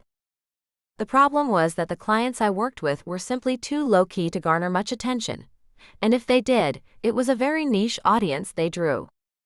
Case in point, one of my current and favorite clients, Gretchen Boyle. She was the writer of an up-and-coming young adult fantasy series that knocked my socks off. When I heard that she was up on the potential client list, I might have peed myself a little. The reality of the situation was even better than I had imagined. Gretchen was kind, if a little mousy, and very enthusiastic about her work. She was excited about the prospect of me introducing her to a greater audience, and we worked exceedingly well together. The issue was that her numbers weren't increasing fast enough for her publisher, which meant that my paychecks were small. It was a caveat I was willing to accept. After all, Gretchen wasn't my only client. But I didn't have the final say in which client remained with which publicist. If the numbers in my hand were any indication, Gretchen and I wouldn't be entertaining one another for very much longer. While I was still frowning down at the document as if I could challenge it out of existence, the phone rang. It was enough to startle me the rest of the way into my cubicle. Dropping into my chair, I smoothed a few stray strands of blonde hair back into place before answering the phone. Tanner Publicity Firm, Ava Parker speaking. Hey, Ava. I froze, my stomach twisting. It was Gretchen. She hadn't even uttered a handful of words, and she already sounded meek and apologetic. I knew what was coming. Hi, Gretchen. Somehow, I managed to choke the words out. What's up? How's the planning for the new book tour going? The long silence that ensued couldn't possibly bode well. There's not going to be a book tour, Ava. My publishing company canceled it. They say they can't justify the costs. I winced, knowing how hurt she must be. For the past 6 months, she and I had battled together in an attempt to get her company to cut her more slack, and here we had the unfortunate results of failure. Ava, I can't keep this up. You're great. Gretchen's voice hitched in what might have been a sob, and somehow, I felt even more awful. But I can't pay you. And the publishers sure aren't going to do it for me. All this dancing around was starting to make me squirm. I wanted her to say it. But Gretchen wasn't the type. Being cruel, even unintentionally, wasn't in her nature. I would have to do it for her. Ava, the ever-magnanimous. It's okay, Gretchen. I understand. My words held an admirable amount of warmth, all things considered. A different publicist would be better for you anyway. I'm a little too bleeding heart committed to things. You're wonderful, Ava. To my surprise, Gretchen retorted almost immediately, her tone firm despite the regret that colored it. And this has nothing to do with you. I wish things could be different. All in all, it wasn't my best morning. By 10 o'clock, I was dying for a bottle of wine and the comfort of my own bed. It didn't help that I was supposed to write a report on how I could further the effectiveness of my methods. The fact of the matter was that I couldn't give a damn about what profits I garnered for the company. More important to me was the client, and that I worked well with them. That they were happy with the route I was taking. That they felt good about themselves. I might be a little too empathetic for my profession, I knew, but how the hell could I work with someone I didn't even like? You look less than chipper. I wanted to be alone for lunch, meaning that when my best friend popped her head into my cubicle, I merely groaned. Thanks. Really appreciate it. Of course, Sandy wasn't so easily intimidated. She'd known me since we started work at Tanner together almost 5 years ago, which meant that she also knew how to dispel my woes. Let me guess, monthly performance report? Sighing, I pushed back from my desk to turn and face her with a frown. What tipped you off? Looks-wise, Sandy was everything I wasn't. She was tall, dark-haired, and voluptuous, so much so that the guys in the office were always hankering after her. Sandy, however, knew better than to mix work with pleasure, though she was a wealth of knowledge on both the former and the latter. Well, it is the first of the month, and I've never seen anything else get you so down. Not true, I pointed out, running a hand through my hair to toy with the fine tendrils of my ponytail. You've seen me down a lot. Sandy frowned. Not for work reasons. Right. This was hardly the time to get into the Christmas catalog of my other woes. I had enough on my plate as it was. Well, if you happen to have a foolproof method to change the way I think, I'd love to hear it. No one wants to change your personality, Ava. Sandy leaned back against my desk with a deep sigh. You have a great personality. Clients love you. Poor clients, I corrected. Which means small paychecks. Oh, come on. You just need 1 or 2 bigwigs to put you on the map. Sandy considered my crestfallen expression a moment before she straightened with a small smile. Actually, what you need just now is a good plate of pasta and a glass of wine. She grabbed my hand to tug me towards the doorway of the cubicle. Come on. Lunchtime. I groaned, resisting half-heartedly. I have to look for new clients. We can talk about it over lunch. Come on, you need the sunshine. Plus, I'm bigger than you. Sandy grinned conspiratorially. I'll drag your skinny butt out of here if I have to. I knew better than to underestimate her. The one time we'd gotten ridiculously drunk together, she had all but carried me home. I didn't doubt her strength or her resolve. 10 minutes later, we were down the block at one of our favorite Italian bistros. Usually, it was sandwiches or pizza. Sandy knew I was desperately saving to get out of my boxy little apartment in Brooklyn, but today, I needed something to take my mind off my troubles. The first sip of wine was like nirvana to my system. The first glass relaxed me enough that I didn't hold it against Sandy when she told me she was paying for our meal. I hated relying on other people. When I was in college, I ate enough instant ramen to choke a horse because I refused to ask my mother for money. But that was another hang-up completely. Here. I jumped the moment a magazine landed on the table between us, threatening to displace my precious wine. While I glowered at Sandy, she merely tapped the magazine cover with a finger pointedly, drawing my attention to it. And it made my stomach clench. The magazine was your run-of-the-mill entertainment rag. How to heat up your love life. Celebrity scandal.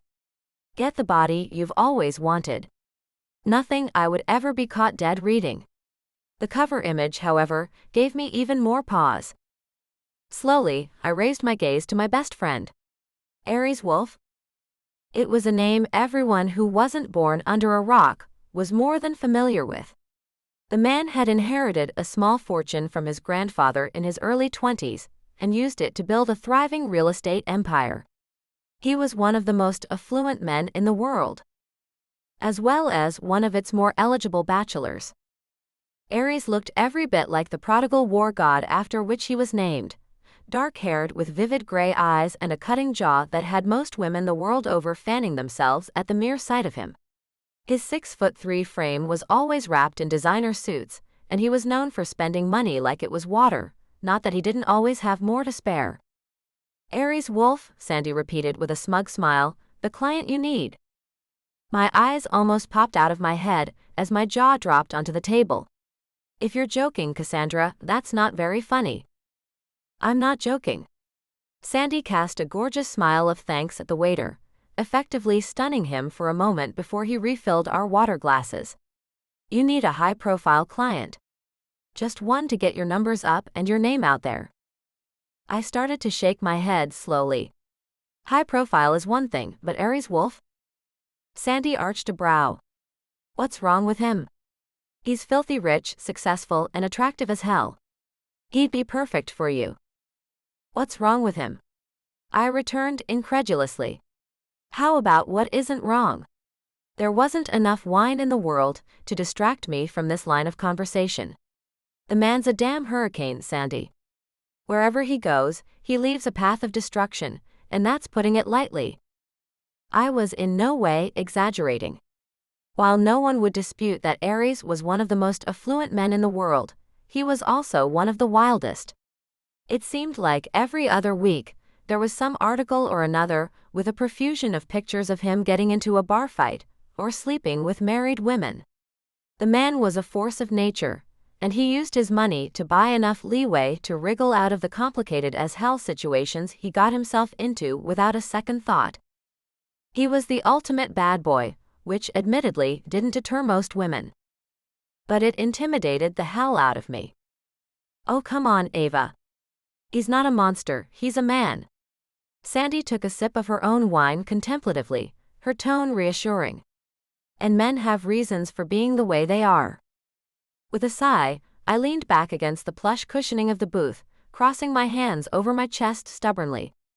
Or he could just be a jerk. Sandy rolled her eyes. A jerk with a lot of money. A jerk who could make your career. Like he would ever even meet with me, I retorted with a scowl. It might not have occurred to you, but not everyone has as high an opinion of me as you do. Sandy frowned. You're a good publicist, Ava. You're just particular about your clients. She paused for a moment, toying with her lower lip before she continued carefully. What would you say if I told you I could get you a meeting with Aries? I paused with a bite of pasta halfway to my mouth. I'd say. I managed once I picked my jaw up for the second time. That I can't imagine what you did to arrange that. Sandy laughed. Less than you think. I know a guy that knows a guy. I dropped my fork and I am properly shocked now. Wait, what? You're serious? As a grave. She took a bite of her own lunch, cool as a freaking cucumber. I've made you an appointment. I want you to meet him. I shook my head so hard my updo came loose, blonde strands falling messily about my face. No way. Doesn't he already have a publicist? Why the hell would he want to meet me? He does have a publicist, a bad one. It's so bad that his lead stockholders are pushing him to find someone else to help improve his public image.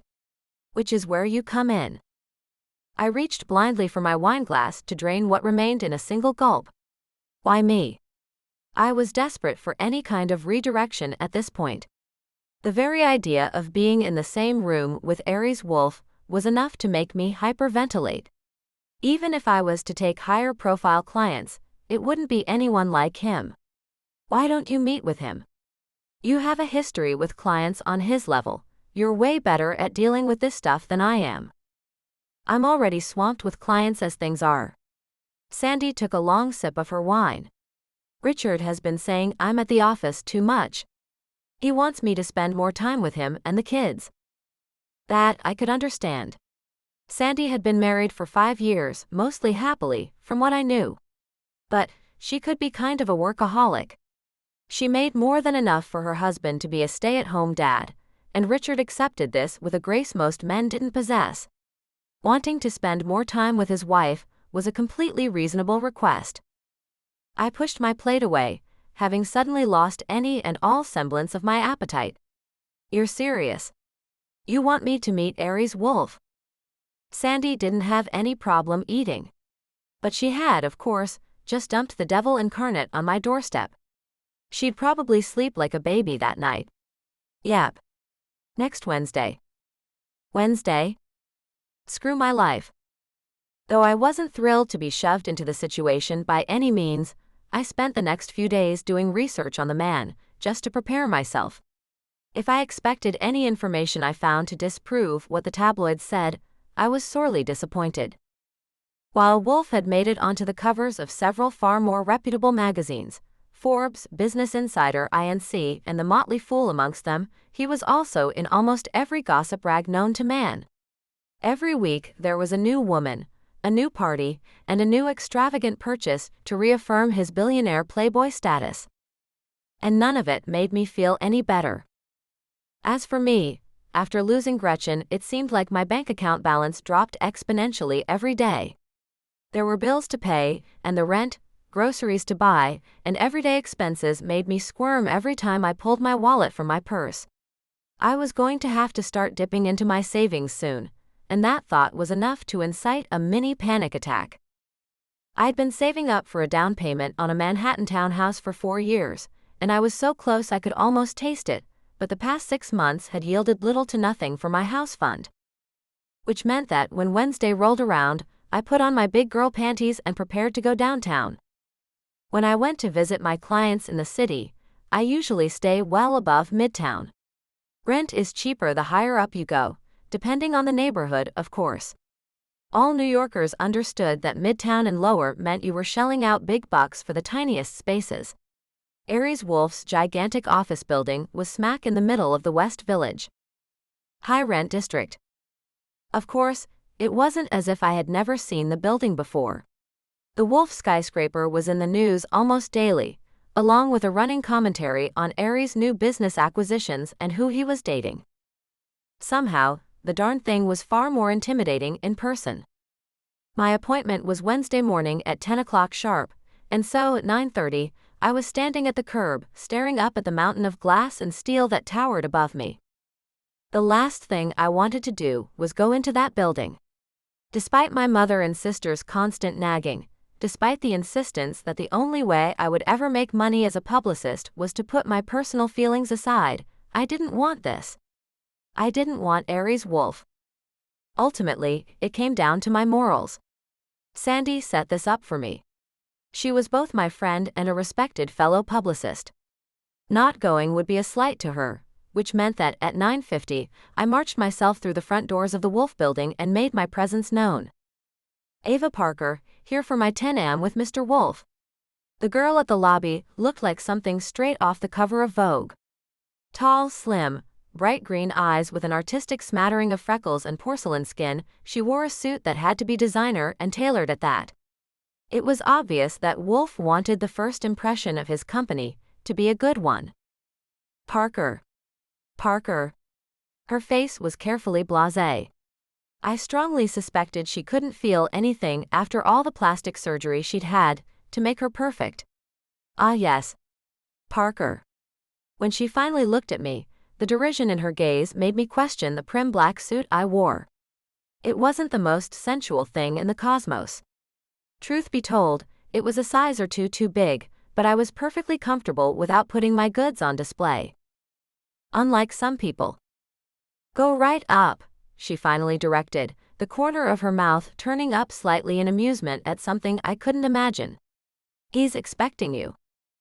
As nervous as I was, it was almost a relief to slip from the huge lobby and into the elevator. One more moment with the receptionist, and I might have sunk into the floor in embarrassment. Wolf's office was on the 50th floor, at the very top of the building. By the time the elevator doors opened, it took everything I had not to bolt right back where I came from. Only remembering Sandy made me straighten my spine and find my pride. There was another gorgeous woman present the moment I stepped onto the deep, plush gray carpet of the 50th floor waiting area. This one was blonde, red-lipped, and gray-eyed. What was left of self-worth withered a bit more when she gave me a once-over that made my skin crawl. "Are you the 10 o'clock?" I comforted myself with the knowledge that these women almost certainly weren't here for their brain power, though, in the end, what the heck did I know? "Yes, I am." Somehow, my voice echoed through the space. It seemed like the only occupant of the 50th floor was Wolf himself, which meant that, aside from the receptionist's desk, all that decorated the waiting area were a few expensive-looking chairs, an espresso machine, and the expansive view. And it was expansive. When the blonde told me to take a seat, I wandered over to the row of floor-to-ceiling windows to marvel at the whole of New York laid out below me. I could see everything from the Freedom Tower to Rockefeller Plaza, which was nearly 70 blocks in the other direction. On the opposite side, the Hudson River was laid out like a glittering seam that divided the sky and city. Perhaps money couldn't buy everything, but it could certainly get you one hell of a view. I was still admiring it when the receptionist told me Wolf was ready to receive me, and my wonder curdled to trepidation in my stomach. My feet, rather than my will, carried me toward the only door on the floor, and when I raised my hand to knock, I found myself praying that I wasn't walking in on one of the man's sordid affairs right then and there. It wouldn't be the first time he'd been caught in his office with a woman. I didn't particularly want to be involved with people who sucked up gossip, like so many vampires, so I merely crossed my fingers and knocked. "Come in." When I opened the door, it was immediately apparent that Wolf was alone. I'd gotten lucky, but in the next second, I was wondering if lucky was really the right word for the situation I was in. It was one thing to see the man on magazine covers and TV specials, with many layers of departure to shield you from his raw allure. In person, there were no such barriers. Despite the fact that I had never given the man more attention than a passing glance up until that moment, I found myself staring. Pictures and TV didn't really do him justice. Aries stood before the immense windows, reading from a thick sheaf of papers silently. He cut quite the imposing figure, close to 6.5 feet tall, with his dark hair slicked back from a wide brow. His face, so immediately recognizable, made my stomach tighten as the spicy scent of his cologne wafted over me. High cheekbones and a long aquiline nose were set in a face that was equal parts angular and rugged. After a few days, stubble looked amazing on his trim jaw and that mouth. No man should be allowed to have a mouth that full. As I watched him thumb through the pages of his document, a strange heat ignited in my lower belly. He was all but poured into his suit. The designer cotton hugged him from broad shoulders to trim waist, and the shoes he wore had to cost upwards of $1,000. The man was opulence incarnate. For that alone I should have been skittish. But my nervousness came from another avenue entirely. Ava Parker? His low tenor carried across the length of the office, making me jump as he finally raised his gaze to mine. Dear Lord, his eyes were the color of slate. Just being in the same room with him was enough to make me fight the urge to squirm, a fact I knew couldn't bode well for a potential business relationship. Why yes. That's me. His gaze lingered on me long enough to make my cheeks flush before I forced myself to cross the office to him. Pleasure to meet you. I extended my hand in a gesture born of habit and impeccable manners, but when he took it, my synapses misfired. I came inches from jerking backward reflexively. Touching Aries Wolf was like being burned. The feeling was somehow as visceral as it was physical. Intimate when it shouldn't be.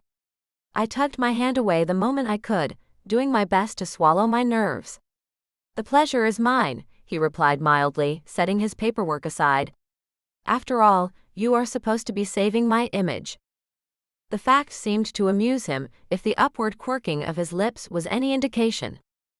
I felt my cheeks flush. Well, yes. Your major stockholders have indicated they might like a few changes made. Half of me expected the man to toss me out without a second thought. According to tabloids and entertainment shows, a lot of needless fighting was propagated by those who assumed Aries wanted something he wasn't interested in.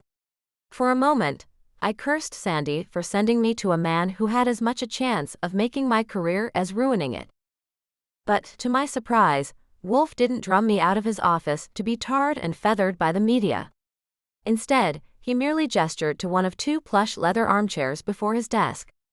Please sit. I sat, noting with no small amount of embarrassment that my new position put me face to face with the man's not inconsiderable package. How many women, I wondered, found themselves in my exact position for entirely different reasons? The notion made me flush, and I suddenly found my scuffed flats very interesting as that strange heat flared again. This time, it didn't dissipate.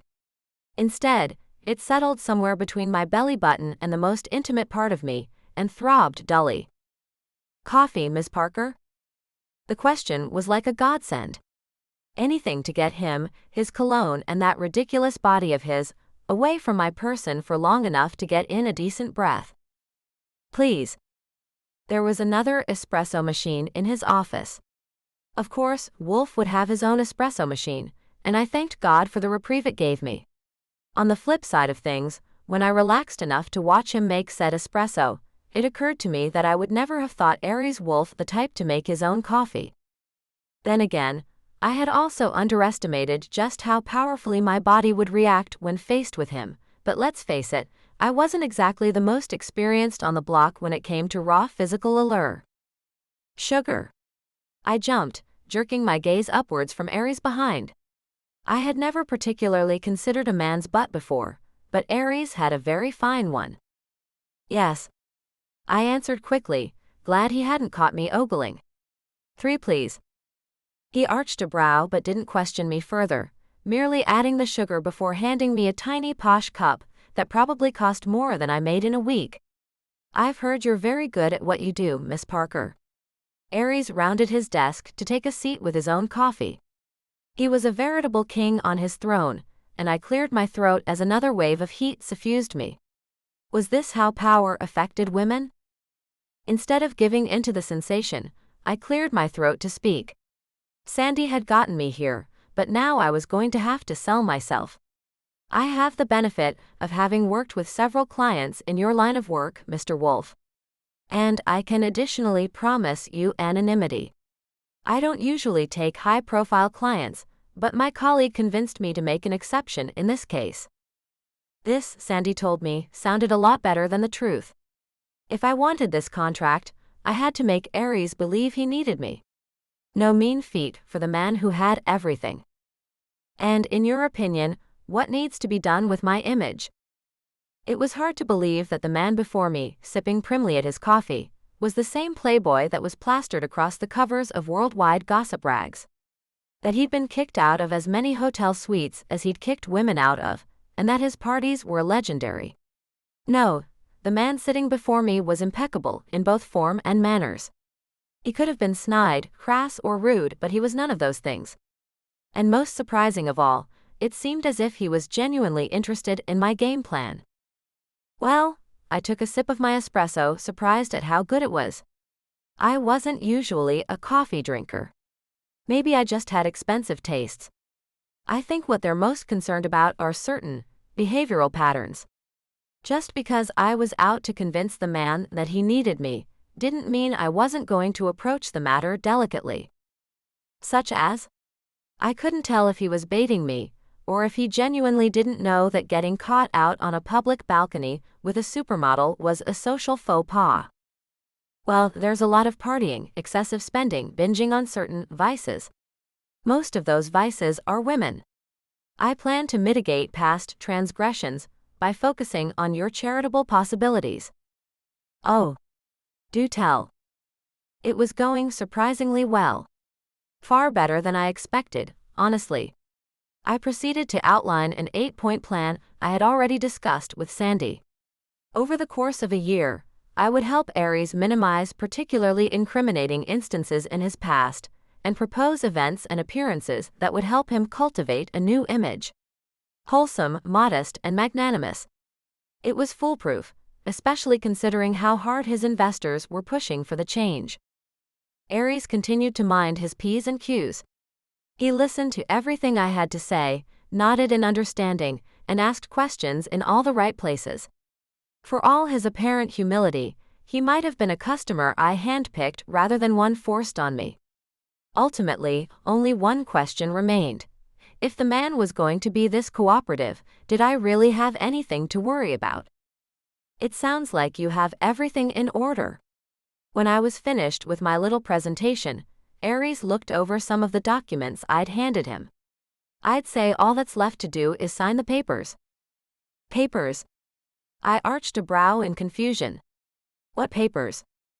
Usually, the company negotiated my salary, and I signed paperwork only after my payment and their cut had been decided. I'd never dealt with a client so huge that the middleman was cut out entirely. Your contract. He drummed his fingers on his desk thoughtfully for a moment before his gaze met mine once more. Damn those eyes.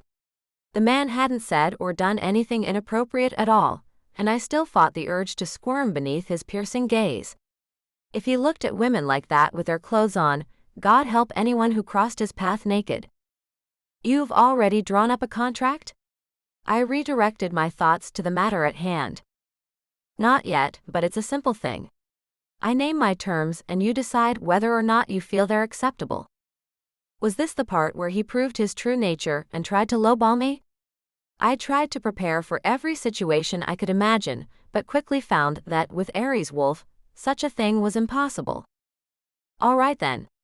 I smiled sweetly, ready to play hardball. What are your terms then? Aries folded his fingers together atop his desk, his gaze still riveted on me. 1 year, exclusive working relationship, $1 million to start. I did my utmost best not to fall out of my chair. $1 million? For a few seconds, I was pretty sure I hadn't heard him right. $1 million was more money than I had ever seen in my entire life. It would be more than enough to buy my townhouse outright, and then some. I'd be set for the year without question. And being faced with all that so suddenly made my heart stutter in my chest. Of course, there were other ramifications. Exclusivity meant I would have to cancel my contracts with other clients to work with Aries and Aries alone. Judging from his behavior so far, however, that didn't seem to be too hard a pill to swallow. And the payout would be more than worth it. I wanted to tell him I'd think about it. That was the careful thing to do, the right way to go about it. You never said yes during the first meeting. But I had to admit, Aries was tempting me. This deal could be everything I needed and wanted in a publicity job. Besides the paycheck, there was my reputation to consider. If I could be the publicist who cleaned up Aries Wolf's act, that alone would skyrocket me to the pinnacle of stardom. Every door would be opened for me, and maybe I could finally get my family off my back. For all my inherent level-headedness, I couldn't possibly resist such temptation. How soon can you have the contract drawn up? I thought I would regret the words the moment they left my mouth, but somehow I didn't. This would be good for me. Wolf would be good for me. I'd needed a change in my life for a long time, and if this was it, I might as well reach out and take what was mine. I can have the paperwork sent to your office tomorrow for your perusal. Does that work for you? Was it just me, or did he seem as pleased as I was? That sounds perfect. I rose from my chair, extending my hand over the desk to seal the deal. I look forward to working with you, Mr. Wolf. As he took my hand with a genuine smile, I contemplated, for a moment, that everyone had it all wrong. This man could be reasoned with. He wasn't the monster everyone thought he was. I could reason with him.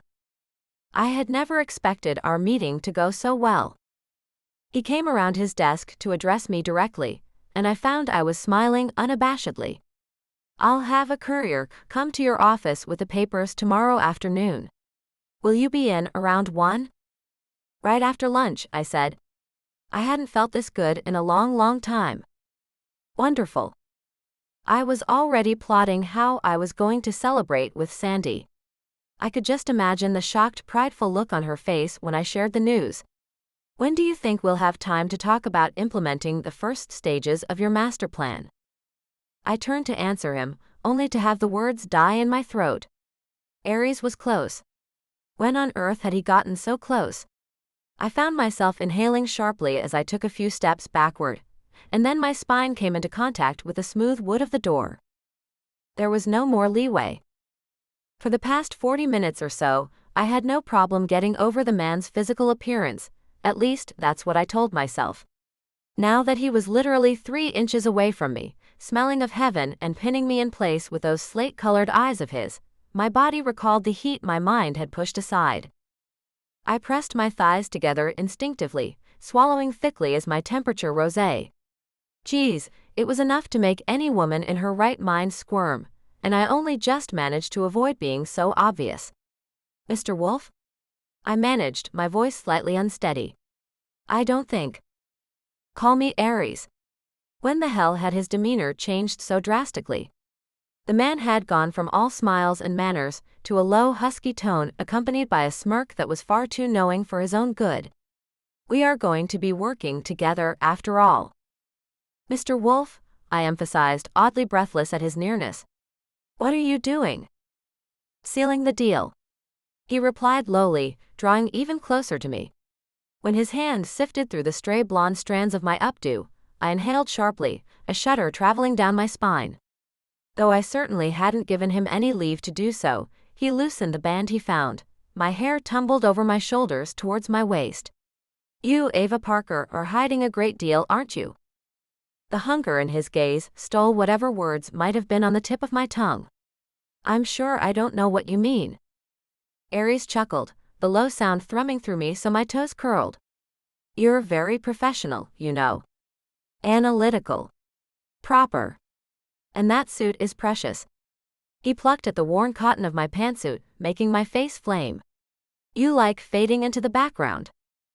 Well, I certainly couldn't deny that. I had never liked being the center of attention. That was more Sandy's gig, more anyone in the office except me. When it's convenient, I finally replied, as diplomatically as I could. This was no small feat, considering I could all but feel the heat of his body against mine. All the time, he returned knowingly, that small confident quirk of his lips maddening.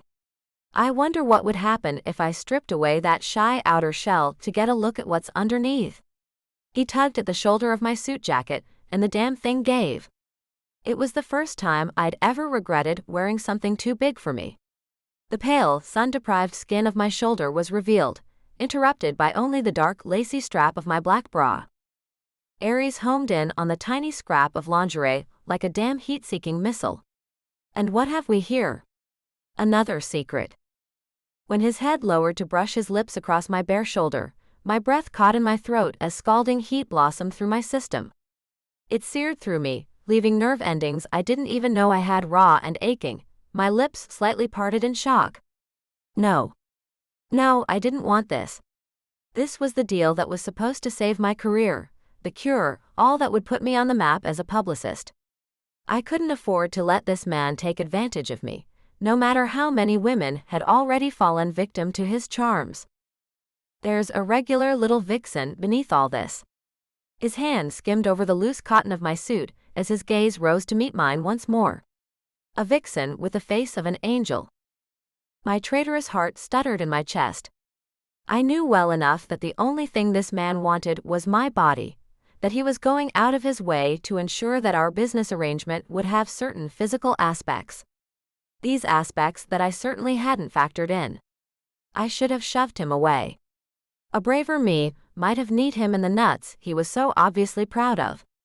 Instead, however, I merely stared into that heated gaze of his, struggling to breathe as he lowered his mouth toward mine. Though there was a large part of me that knew just how wrong this was and was angry at how Wolf had obviously fooled me, there was another part even larger perhaps that wanted him to kiss me. That soft, teasing mouth tempted me more than anything had in a very, very long time. I needed to see if he tasted just as flagrantly of coffee as I did, if that hunger of his translated from his eyes to the way his mouth sought mine. Just then a knock came against my back, brisk and businesslike. "Mr. Wolf?" I jumped, straightening almost immediately. Unfortunately, the motion sent me straight into Wolf, who held me almost possessively against his chest. "What is it, Margaret?" The man's clearly displeased tone answered her, while I tried not to lose my head completely at his nearness. He smelled entirely too good, and I was pretty certain the man didn't have an ounce of fat on him beneath that tailored suit. He was even more dangerous than I might have imagined. "Your next appointment has arrived. He's on his way upstairs." Aries sighed, long and exasperated. "Very well, Margaret. Have him sent in when he arrives."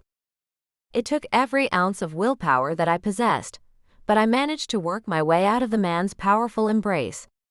I was grateful that the receptionist hadn't actually tried to come in. I knew how this must look. My hair was disheveled, my suit hanging halfway off my shoulder, face flushed. It probably wouldn't be the first time she had walked in on Aries plying his charms.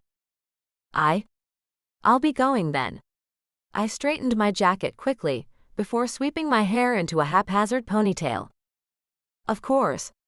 Aries slid his hands into his pockets as if they hadn't just been roaming my body in bold exploration. That knowing smirk of his, however, remained firmly in place. "I'll be seeing you, Miss Parker." I don't think I've ever fled so fast in my life. I all but tore out of the man's office, passing his next appointment as I sped into the elevator. My heart didn't stop pounding until I was safely outside the Wolf building, a good 2.5 blocks away. Once I made it that far, I paused on the corner, forcing myself to take a deep breath. Damn. Try as I might, I couldn't think of a proper word for the situation I found myself in. My excitement turned to ash in my mouth, my anticipation to trepidation. Aries Wolf was, without a doubt, just as dangerous as everyone said he was. More so, perhaps. I'd let his little put-on lull me into a sense of false security, and in that moment, I began to realize what I'd truly done. I might as well have sold my soul to the devil. Dear God. I stepped into the shade of a nearby building to draw a hand over my face in self-reprimand. What was I doing? I wasn't Sandy. How the hell was I supposed to make this man toe the line when I could still feel his lips on my shoulder? When I was still imagining what his kiss might feel like? No. I shook my head to clear it, straightening my spine. None of that mattered now. I hadn't actually let the man kiss me, thank God, and I needed this more than I feared what might happen. Sandy was right. I was good at my job. I just needed to show Aries how good. It was supposed to be my job to clean up his image, and that was what I would do. I'd show the man that far from falling victim to his charms, I'd drum them out of him. I refused to let myself be walked all over, not when I'd finally been given my opportunity to shine. Aries Wolf might be one of the world's leading real estate moguls, but he hadn't yet dealt with me at my best. He had no idea what was coming. End of sneak peek for Blindfolded by Michelle Love and Ellen Lane. Thank you for listening to this preview of Blindfolded by Ellen Lane and Michelle Love. Please like and subscribe to support this channel. It helps more than you know.